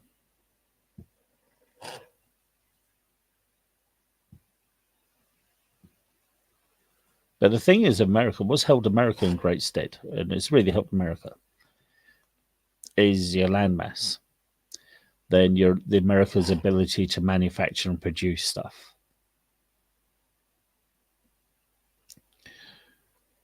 Or prostitution. No, no, that's not an American thing. That's one of the oldest professions in the world. There has been cases of that type of stuff happening since antiquity. So no, nice thought, but no. You did have the bunny ranch, didn't you, in Nevada? But the America's ability to manufacture and produce is being unequaled since the beginning of World War One. The power of reproduction, power of production, and mass production is scary. The ability of the US has got.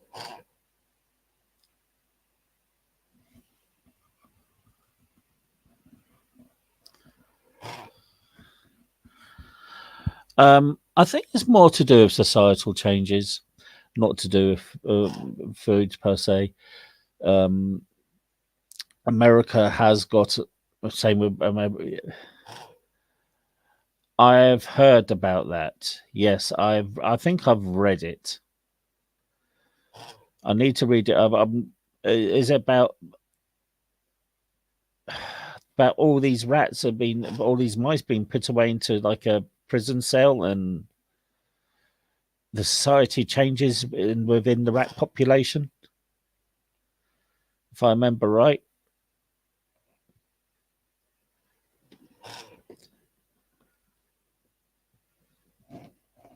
If yeah, it was like a mouse or rat prison, wasn't it?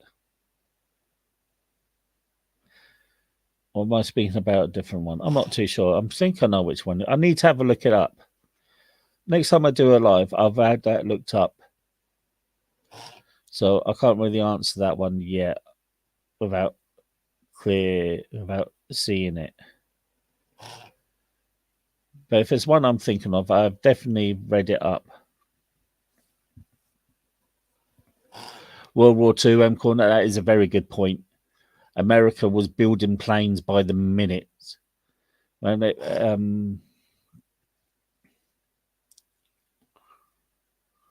yeah. Yes, the production line that was started by Ford. I think Ford helped to do the production line. That's when you get the first Ford car. The first Ford car wasn't the first car, but it was the first production line car, which made everybody one day everybody could afford a car. But what is scary is America, like M. Corner said, World War II, America's ability to manufacture weapons, hitting planes out for getting these planes, even ships, getting ships done within it would take you just say 7 or 8 months to build a ship. It would take America 3 or 4 months to build a ship, and they could get out 5 of these ships within that time. Yeah, yep, I have read that. Yes.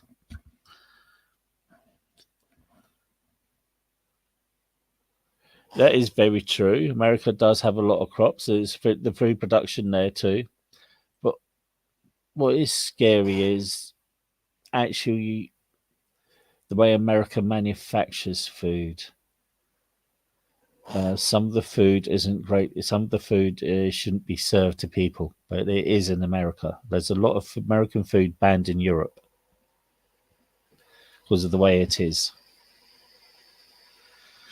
American diet is, if British diet is becoming like this too, it's becoming a very high fructose. Was it fructose corn syrup? That's the problem. You get the problem with the American Coke. Well, if you can tell the difference between American Coke and Mexican Coke, because Mexican Coke uses real sugar. Yep, the Henry Ford assembly line. While US Coke uses the fructose corn syrup. There's a lot of stuff. I find let's see what's banned here.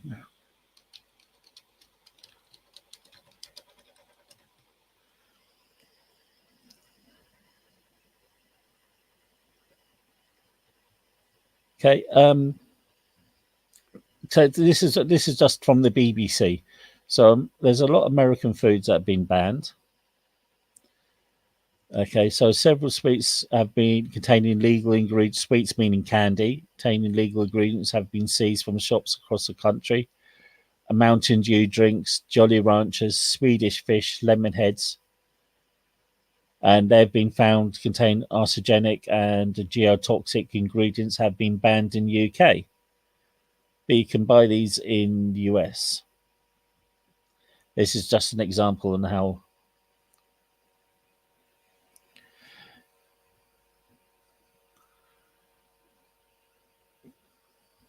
because how little by little our farmers are getting squeezed out and forcing us to buy import goods from overseas. I'm not too sure about the and I'm just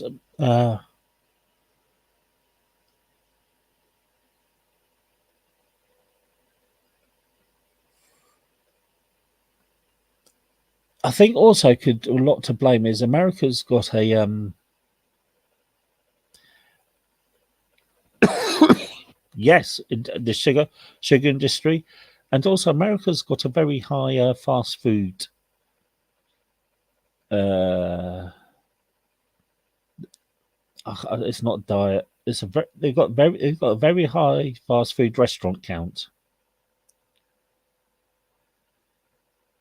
Yep. So yeah, soybean. Yeah. We don't. And that soybean GM? Is that GM food soya? Because we got if there's soybeans we use over here, and they've got to have GMs in it. They've got to tell people.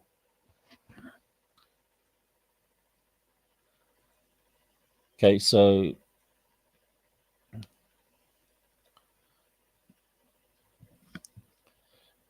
there's American mashed potato.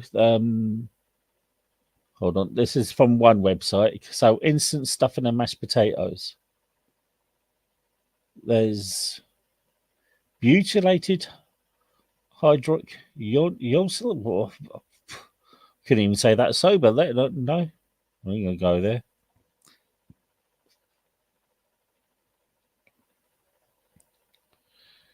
Yeah, I'm not saying British things because there's lots of stuff that's like that in Britain too. Use there's a lot of palm oil and palm sugar and stuff like that over here, but we tend to have a better way of understanding it over here. All right, we're still big people. I'm a big person, but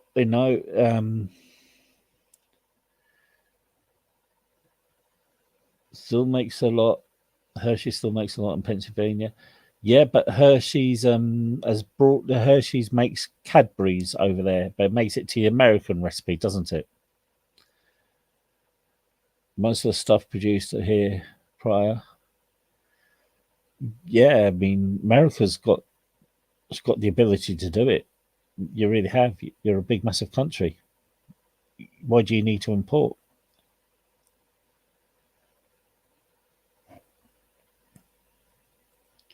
You know,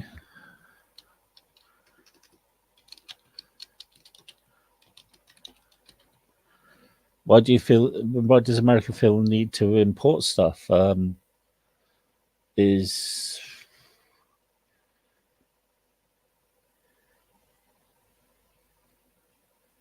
Okay, so American farm raised salmon. People in the US, United States love the salmon, but farm raised salmon in America is fed this aster axanthin to give its coral color. Salmon containing this petrochemical is banned for consumption in Australia and New Zealand. Dairy of RBST or RBG hormones. The UN have banned it. Mountain Dew, the citrus flavored, uses brominated vegetable oil, BVO, as an emulsifier. BVO is banned in Japan and the European Union because of bromine, the element found in brominated fuel retardants, which can build up in the body and potentially lead to memory loss, skin and nerve problems. Chlorinated chicken, meat with ractopamine, that's been banned in European Union, Russia, and China. Little Debbie Swiss rolls, because they contain food dyes yellow 5 and red 40. There's quite a lot of stuff that's been banned. That,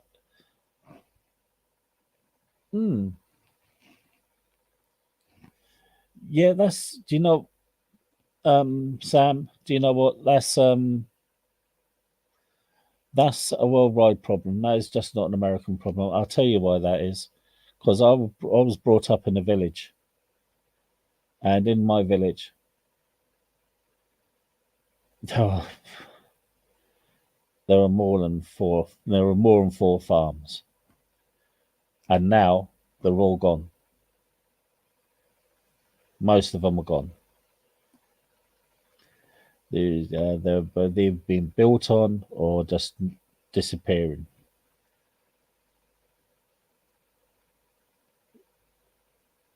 Yeah, we don't really have corporate farms over here. Most of our farms, I'm not too sure, but I've worked in a farming village, and it was more livestock. But there's the prices. It's the prices. If food is going up, that means the livestock and the other produce are going up. And it doesn't really work out well for the farmer. That is a problem happening everywhere. We used to go across the farmers' fields and we used to collect firewood when we were younger because we used to have a coal fire. So my mate next door used to have a trolley and we used to put them all in this trolley and we used to take them up and we would cut down the firewood. So we knew how to cut firewood when we were young. We also knew how to start a fire. We used to have big bonfires in our back garden and we'll just burn everything. We just didn't care. But nowadays, it's all different. You know,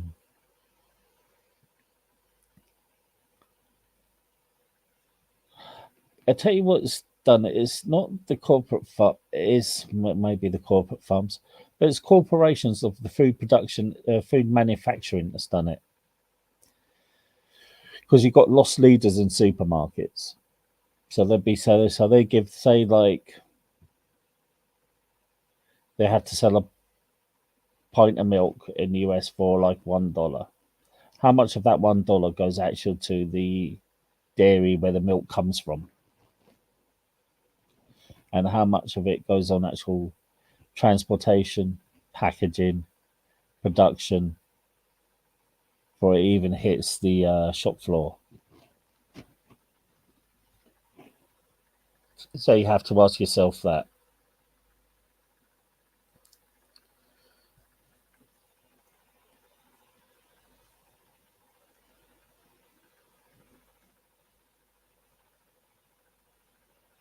Oh, sweet. So, is it a working farm or is it not a working farm you've got there, M Corner? And what type of farm was it? Was it livestock or was it agricultural?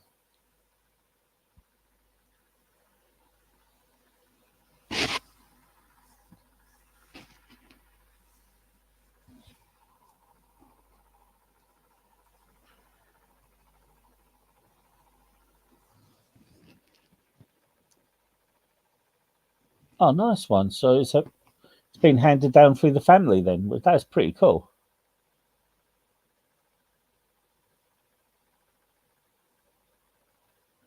Okay, so agricultural then, yeah. Well, like where I lived, it was mostly livestock. So we'd go to school.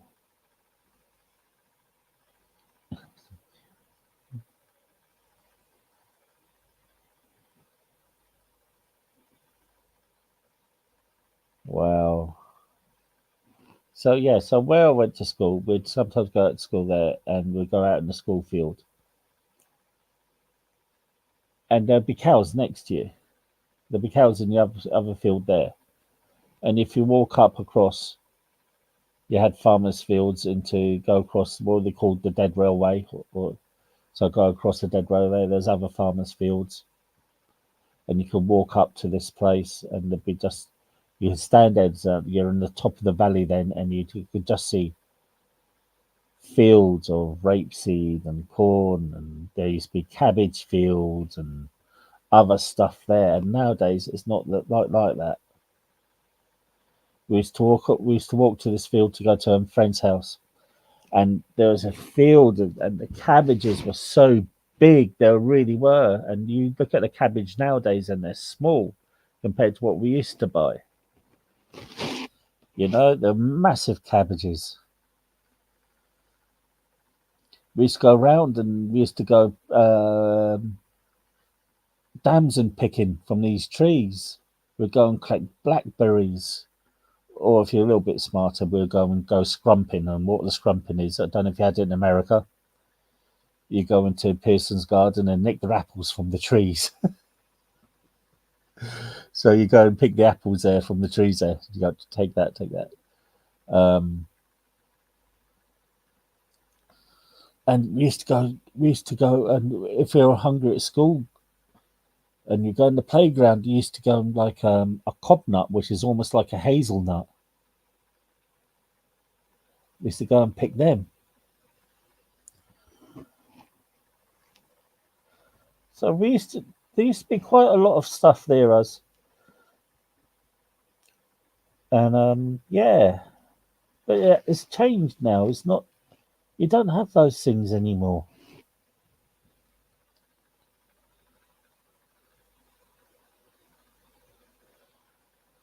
It was just, I don't know.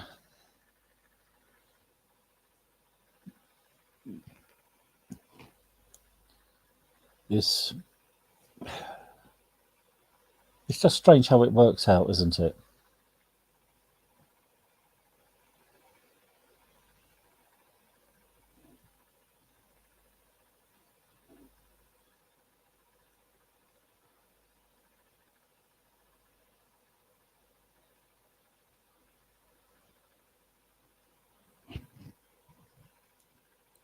I'm giving tons of favour here.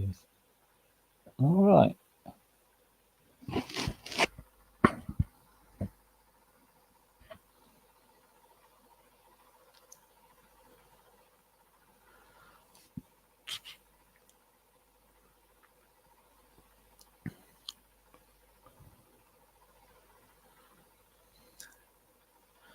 Hold on, I'm just reading what Sam said. They want now they want basic households to report if they have a garden. So if you grow some herbs in the back garden, and since you want to know until you tax you on it. You're shitting me, yeah? You're kidding. Really? So you got a small garden. You do a small allotment in your garden where you can grow like some bit of herbs, a little bit of veggies, maybe some fruits, and they want to tax you on it. That is very weird. Wow. That is very, very strange. Why would they want to tax you on that? I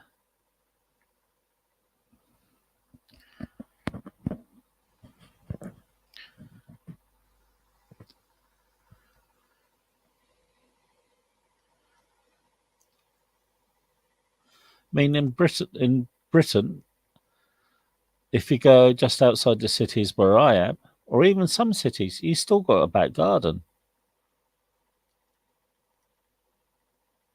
And you could get a grow bag and just put stuff in for the grow bag. You can grow your tomatoes, you can grow a little bit of veg, a little bit of fruit.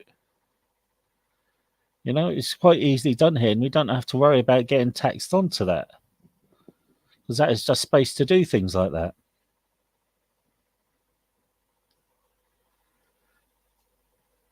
I do find, I mean, Corn, I do find that you're right. Most farmers, over here, what we deem are pretty wealthy themselves. They're not short of a few bob. Maybe that may be a generalization, but it seems like that to the people who haven't got it.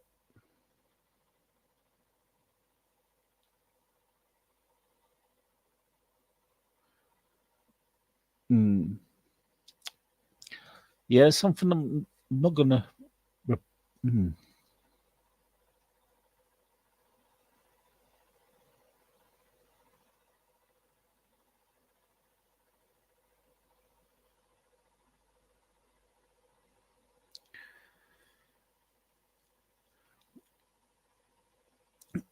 Yeah, but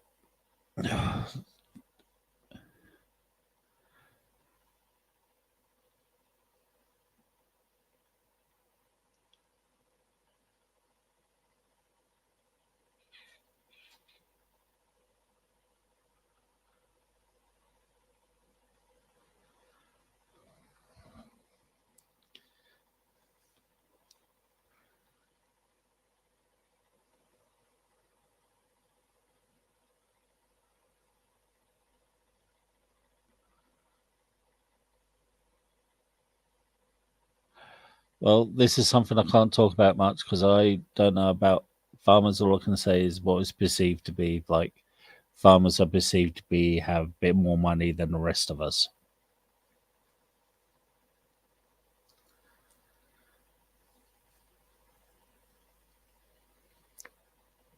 Okay, guys. Can we change the subject?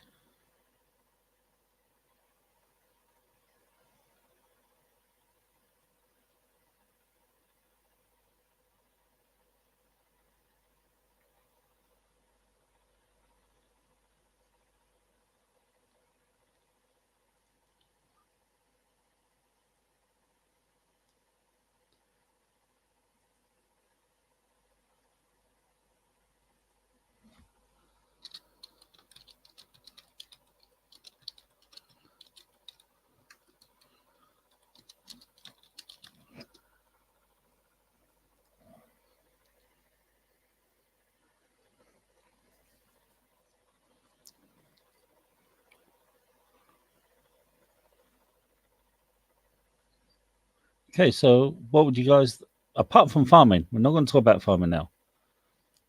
And we can't certainly talk about nuclear physics because I know absolutely bollocks about that. What else would you like? Okay, how do you like the new format to the channel?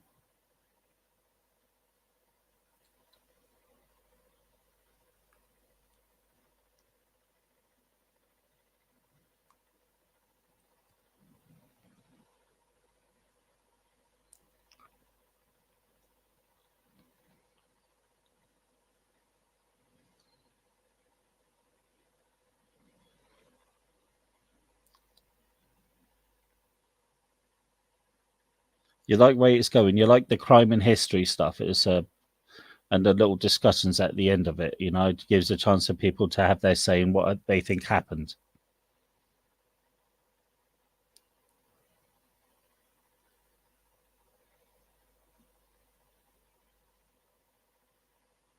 Because I think that's a good way of doing it. I think that's a good way of doing something that helps to bit back. You know, it helps it to create discussions. Somebody won't ask me why do you say if you've got your already think you got your opinion. I said, well, it helps to create a discussion. It is interesting. The crime side is interesting. If you get an unsolved crime, it's mind blowing. That's what I want. I want people to talk, to give their own opinions. I'll have my opinion for sure, and I'll say my opinion, but also like hearing your opinion. So, has anybody watched the last two videos I've done with the case of the poisoned partridge or pheasant, or did you read about the cut mill murders? Did you watch any of those videos? Have you heard anything about Aristotle? No, I can't say much. Read about much about Aristotle. There hasn't been any of the modules that I've done. Yeah, that was pretty shocking. That one was the Vietnam one. That was for especially for the US forces to do at that time. That did not help that did not help the war case at all, because the army covered that one up.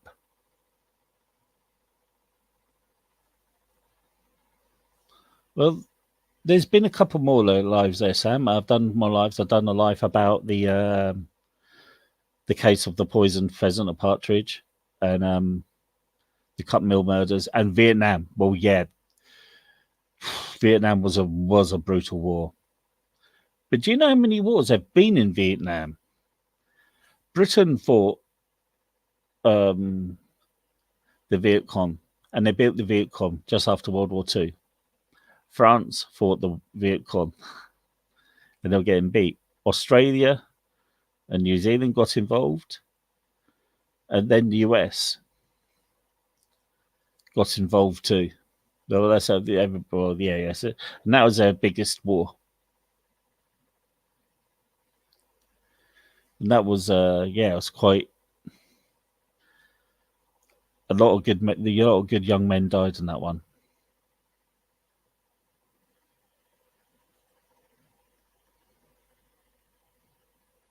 You know, yeah, France, Australia, in France and Australia.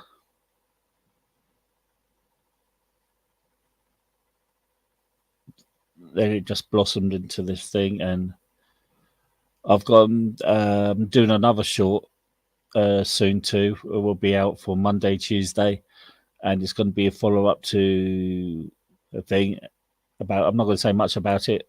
I'll give people a surprise. Yes, French colonialism and loss of control. Yeah. Vietnam was a French territory,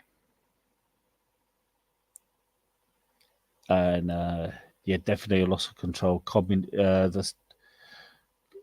The rise of communism in Asia. We got to remember with China too, becoming communized, and the breakaway from Taiwan off the China to North Vietnam, invading the South Vietnam. It was just one big Also, before that too, you got to talk about the Korean War. It was just one big cluster fudge up of a situation, and yeah, it was pretty shocking what's been happening. Ghana, Cambodia, yeah. Well, funny you say it, Cambodia, M Corner. I'm going to do a short about the Cambodian genocide. Do it from there. It's one thing you got to thank the North Vietnam for was their invasion of Cambodia in 1979. Korea was pretty brutal. Korea was. There was Chinese and North Korea. Yeah, over a short period of time, between 1.2 and 2 million people died in Cambodia. They died either through political, they get rid of political assassinations, political enemies, and also racial motivations. Even in their own rank, the Khmer Rouge went and killed their own too. They were the world's nastiest people at that time. Yeah, Vietnam was the US's biggest war. It was, apart from World War II. After World War II, it was Vietnam. Korea was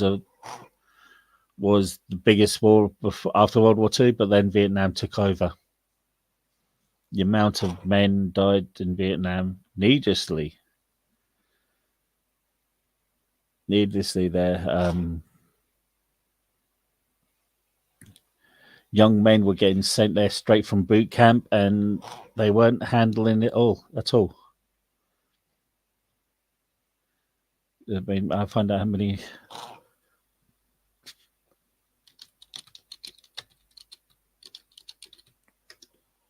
Okay.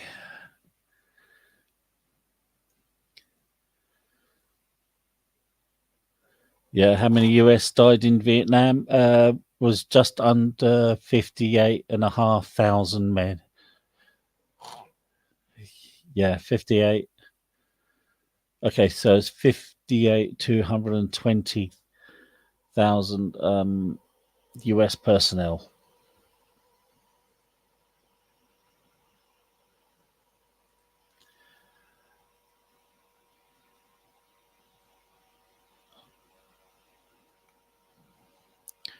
No, Vietnam. Hold on.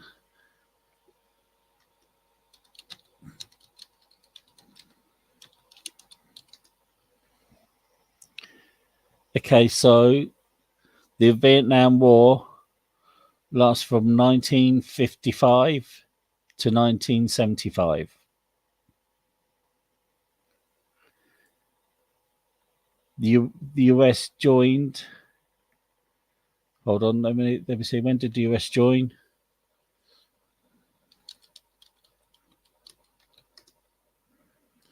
The US joined the Vietnam War in 1965 there.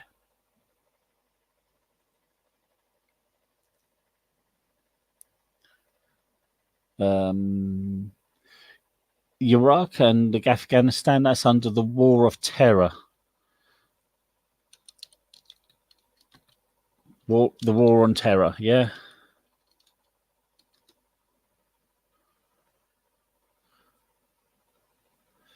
And technically, that's still going on to this day.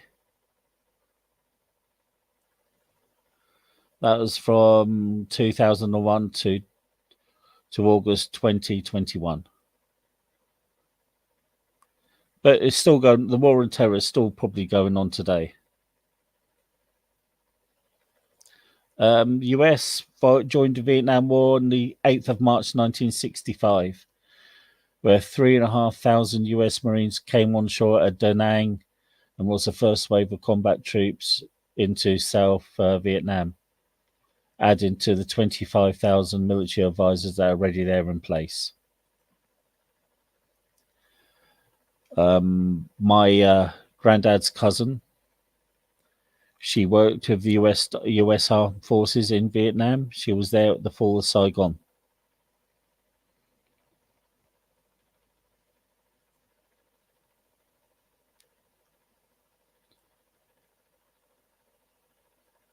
The US involvement in Vietnam. US involvement in Vietnam to the fall of Saigon. Hold on.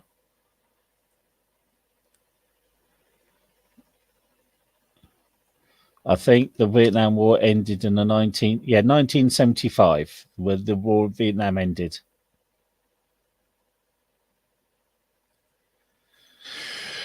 Ended in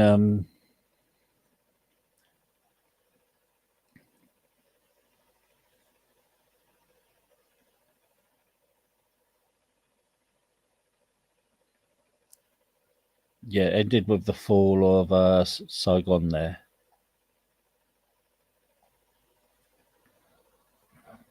No, your involvement was the 8th of March 1965. 3,500 US Marines got transported off went on shore at the Da Nang to add into the ready 25,000 officers and observers over there. Amount of deaths, the War of Terror.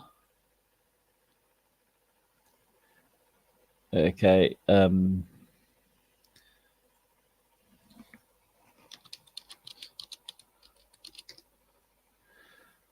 Okay, so how many American soldiers died in the War of Terror? Just over 7,000, while in the Vietnam War it was well over 58,000. Poor training, sending non-experienced soldiers, young men, to go over and to fight in the jungles against experienced jungle fighters.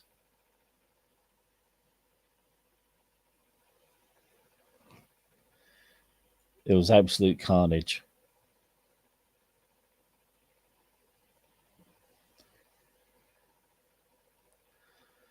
Well, U.S. War, U.S. Civil War. Well, yeah, mainly, yeah.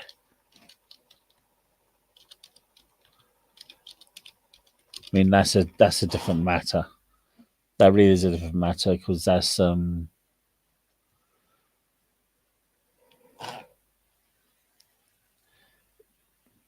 War Two. I mean, I wouldn't count this. The American Civil War was actually the birth of America. If you think about it, it's what's brought America together. I mean, that's what I think. It's brought America. No, it brought. No, it didn't begin. With the war in Vietnam, the US. Okay, so let's do this. US joined Vietnam War. Hold on, I'm going to get this. Okay. Okay, so there you go. Can you see that?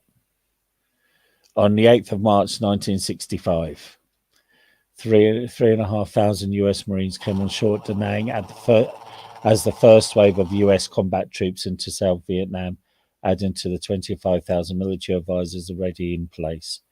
The US government deployment of ground forces at Da Nang was not consulted with the South Vietnamese government.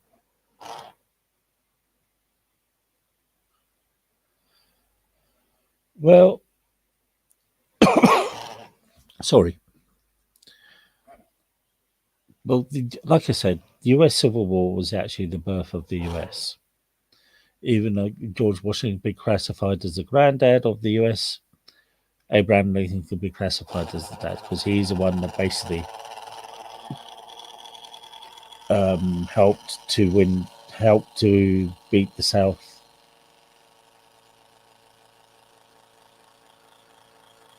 Um, no, no, that was all America.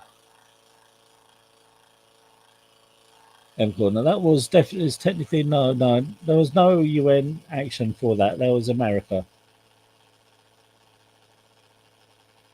Like I said, US started getting all the states together after the Civil War. Then you became the country that you are. A lot of I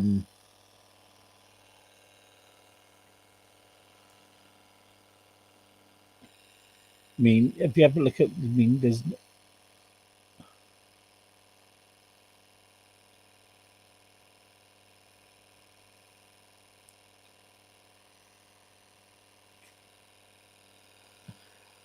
in the Vietnam War. Yeah, but it depends which one you're talking about. Remember the US, the so you had South Vietnam, United States, Laos, the Khmer Republic, South Korea, Australia, Thailand, New Zealand, Republic of China, and the Philippines against the Khmer Rouge, the North Vietnam and Viet Cong, the Patel Lao, China, Soviet Union, and North Korean.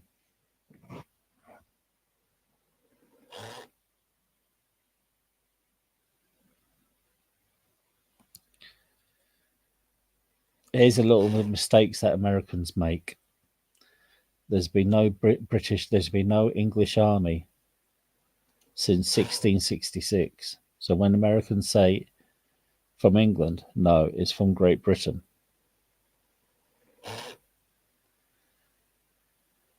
But that was only the 13 colonies.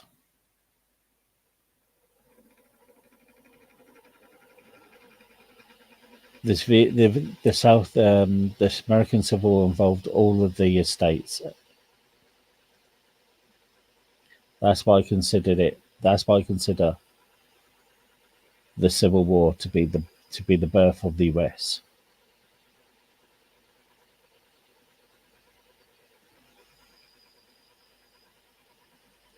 That's why I think it is. Some may disagree. Some people may agree. That's the beauty of life. We're not going to agree with everything anybody says, but we can talk about it civilly and take it from there.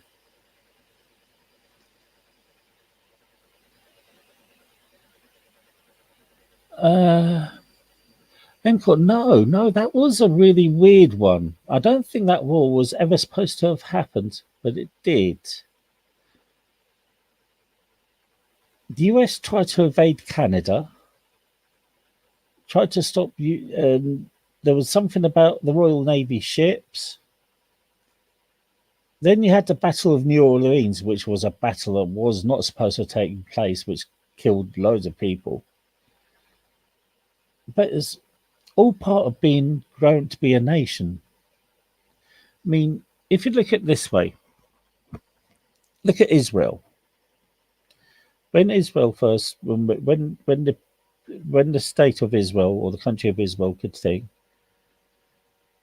I tried to get Canada from succeed from Britain. I think. I think it was more of the US who tried to invade Canada, but it sort of backfired when I think it was James Buchanan. I think it was James Buchanan. He, well, one of the worst presidents was the US presidents of all time. You can't blame Trump. Um, he heard the British were coming to the capital and he ran away and he left the White House. Well, Government House, I think it was called, and we burnt it, and that's why the US had to paint it white to cover the burns, and that's why it's called the White House now. So you could thank us Brits for giving you the White House. I want to hear thank you.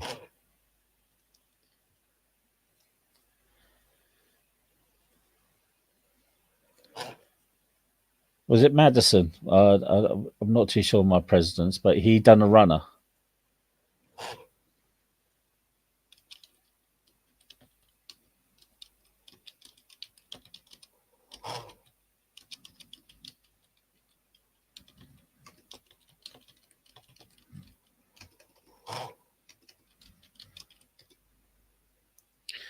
Yeah, James Madison was aware of the threat, and they made prearranged plans to escape the city of the British attacked on the August the 24th, 1814. Both armies met outside of Washington, and the British Army easily defeated a volunteer force at the Battle of Bladensburg. So yeah, so he done a run for your capital, and we sacked your capital, and we're the only country in the world to ever do that to the US. So well done, Britain! Woohoo!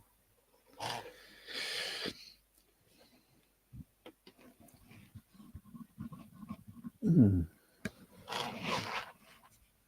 So yeah, so we look. Britain and America have got a really complex history. Uh, Started from the start until to nowadays. It can, I mean, let's face it. Even Trump's half British. His mother was from Scotland. So I'm sorry for that. Mostly political, yeah, but we've also had a good relationship too. We've had there's friendly with friendly jabs out there. You know, we'll have a go at each other, but we share a common language. We also share common sports. We don't want Trump back, so you can keep Trump. Yeah, definitely keep him out there. But we share a common belief about things. Your Most of your laws actually come from Britain. Yeah, it's like relatives. Also, it's like where relatives you want to punch in the head sometimes. You go, shut the cup. Um,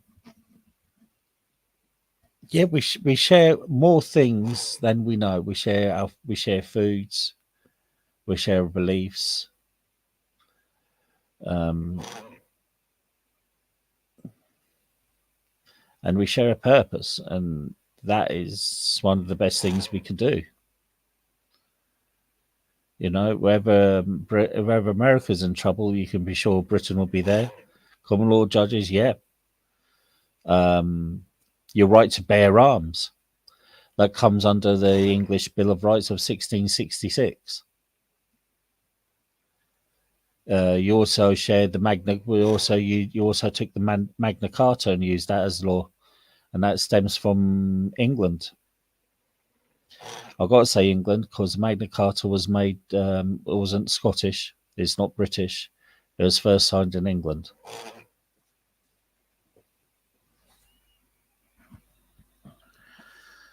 Americans use that. Also, there's a bit of land that's owned by the US in a place called in Surrey called Runnymede, and there's a statue of JFK, and there's other little monuments to him too over there. So that's pretty cool.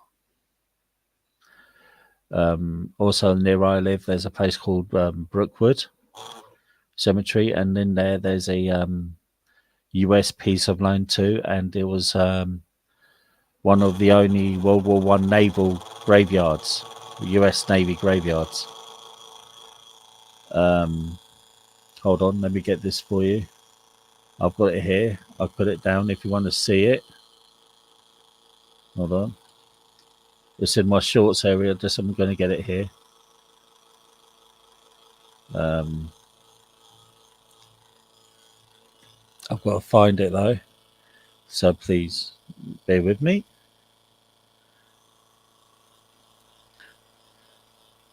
Okay. Look for my shorts.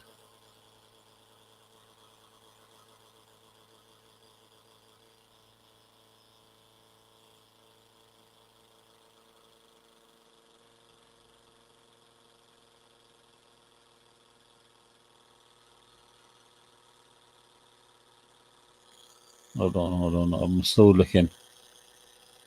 No, it's not my shorts. It's my videos.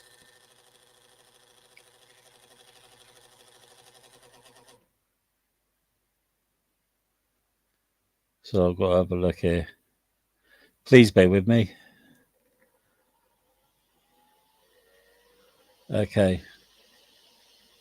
So I've done this. It was what you call guys call Memorial Day. So there you go. This is what I've done for Memorial Day, and this is from a graveyard near me, and it's American-owned soil. So that's near me. And that's from the U.S. Naval. And every Memorial Day they had, yeah, she had to couple last year they had two F-35s fly over there for Memorial Day for that one. It's only a small piece, but there's still some naval personnel buried there.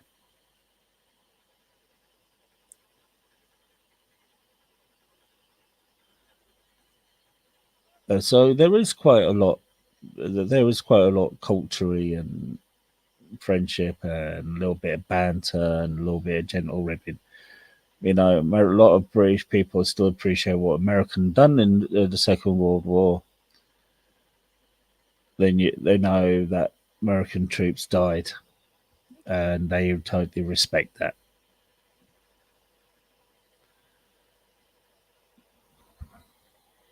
Um, is it's a friendly rivalry as we call it.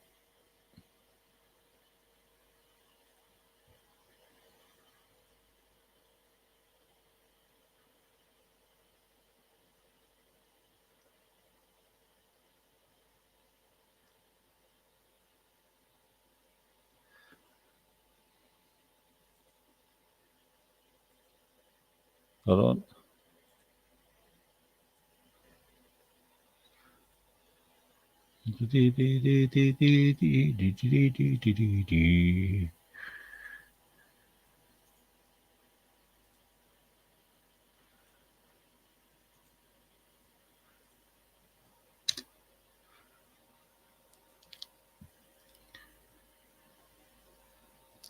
Yeah, so it's a little bit. We always have this friendly two to throne rivalry about us, but we do share a common history. We do share a shared history too, up to a certain point.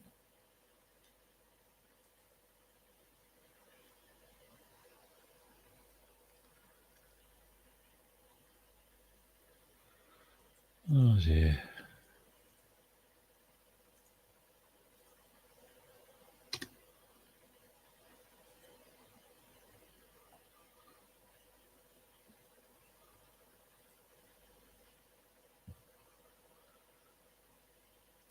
Hmm. I'll tell you know what. I'll go to the 3 hour mark, and if people are done, the more done be a thing, I'll just say goodnight.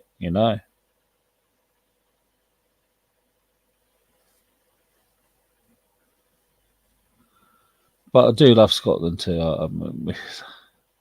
That is home of my ancestors and home of my mum and dad. And I've lived and worked in Scotland. I lived and worked on an island. I've lived on the mainland. I've lived in Glasgow. I've been to Edinburgh so many times. It's a beautiful, beautiful city. It's Yeah, it's one of the amazing places in the world just to go. I mean, I wore a kilt, and I had these two either Japanese or Chinese women, and they wanted to take a picture of me in my kilt. So that was pretty funny. I've never had that done before.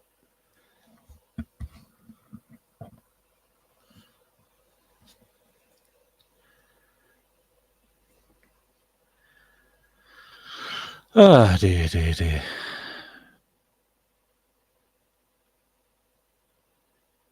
I'm all alone. Nobody here beside me.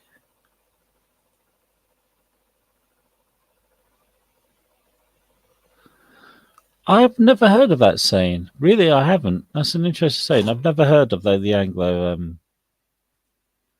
Anglosphere. I've never heard of that one at all.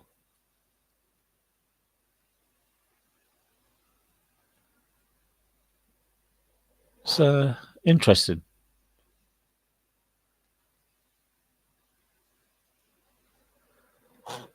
I don't know why these. Because Anglo usually comes from Anglo-Saxon. And can Scots be classified as Anglo-Saxon when they?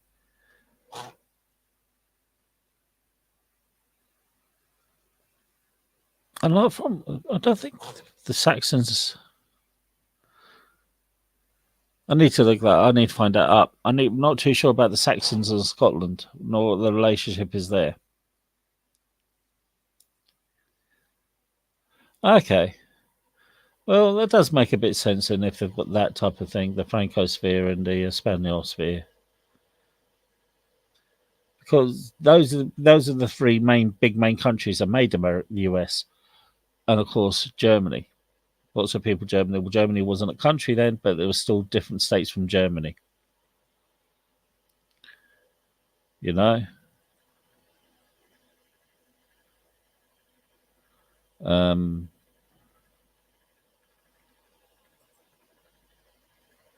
things like that.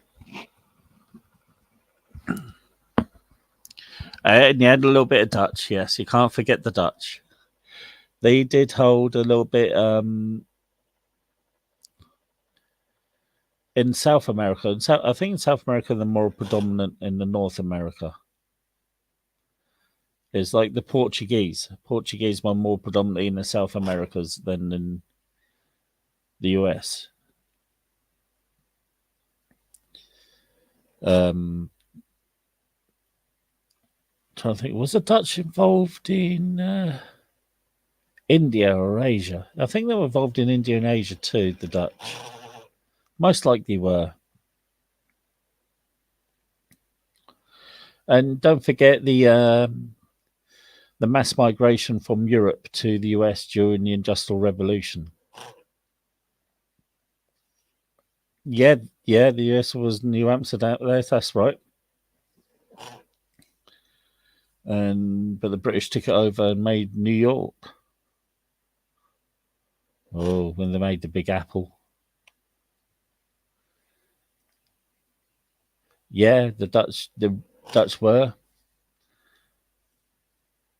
but were the Dutch involved in India? I need to have a look at that one.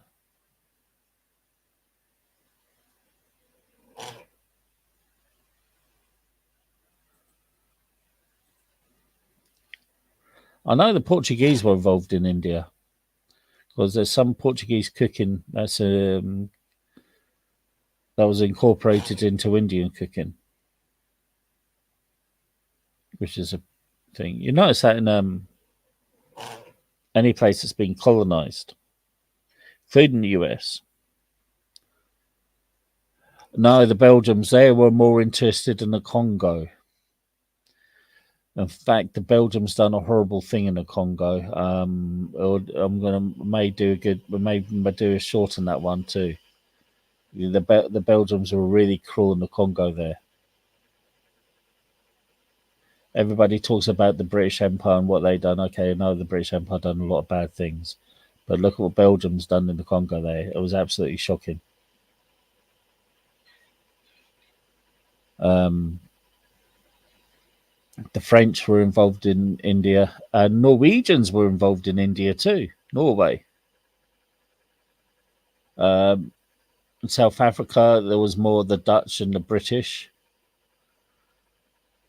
which involved into the Zulu Wars, then onto the Boer Wars. I think it was the Second Boer War that Britain used concentration camps. Um, uh, uh, yeah, yeah, no, yeah, and no, no. There's a lot of Lots of cruel things happened that the British and the French did too. So I'm not gonna say they had better relations. Um, we can't push these underneath the table of what Britain done or France too. Even Italy. Look at Italy and Libya, and look at what they've done in Ethiopia too. Uh, we can't push these under the table. Um, Currently, we've got members. Some of the Africa, some parts of Africa, is still under the Commonwealth. So, yeah, French. I'm not too sure on that one because I'm sure they had some problems last year with France and the former French colonies of France. I'm sure there were some problems, and the French had to put in their army in. Um,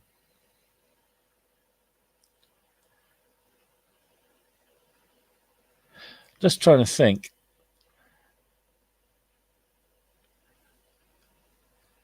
Hmm. I think part of Kenya is used for the British Army training. Um, hmm. South African relations have gone a little bit tits up at the moment because of the war in Russia and Ukraine. It's Africa's just a bit of a mess. You know, British invented the middle class.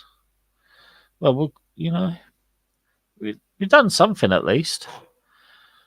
Um, I think it's more of America that cares more about this class system than us. It's really weird. We know we do have this up. They do know we do have the upper class, and we've got a middle class, and we've got the working class. But it seems more of America care more about it than us. Yeah, yeah. South Africa has always been Middle East has always been rough. Maybe that's part of Britain's fault and how we drew up the territories. We've got to take some blame in ourselves. But also, as I said to one person, where I was having a chat to one person about this, and we're chatting about India, and she's going, "You Britain done this to me." I said, "Okay, then we've done this in India. This is at your fault. Why India is now said, listen, we left India in 1946 or 47. When we left just after the Second World War." Yeah, she went, yes. I said, well, we haven't been there for like 50 odd years. How can you blame a country for the trouble that you're in now when they left you years and more than a lifetime ago?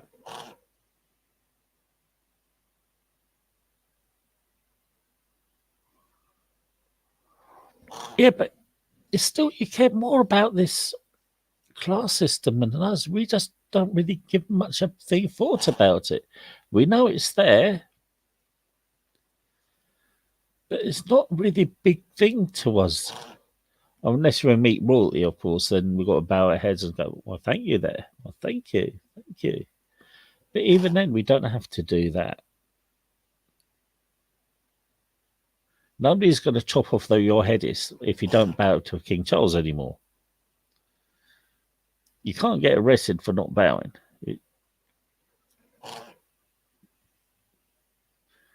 And that is all part of the class system. Yeah, well, the French love a good argument, don't they? I mean, I've been to France for a day, and trust me, I went over there, and they didn't seem to like me so much. Maybe a bit different now. I worked with a French head chef once, and he goes to me, Paul, you know why I don't like the French? And I said, why? And he gave me a whole list of reasons. And I went, but you're French. He goes, I know. Okay then.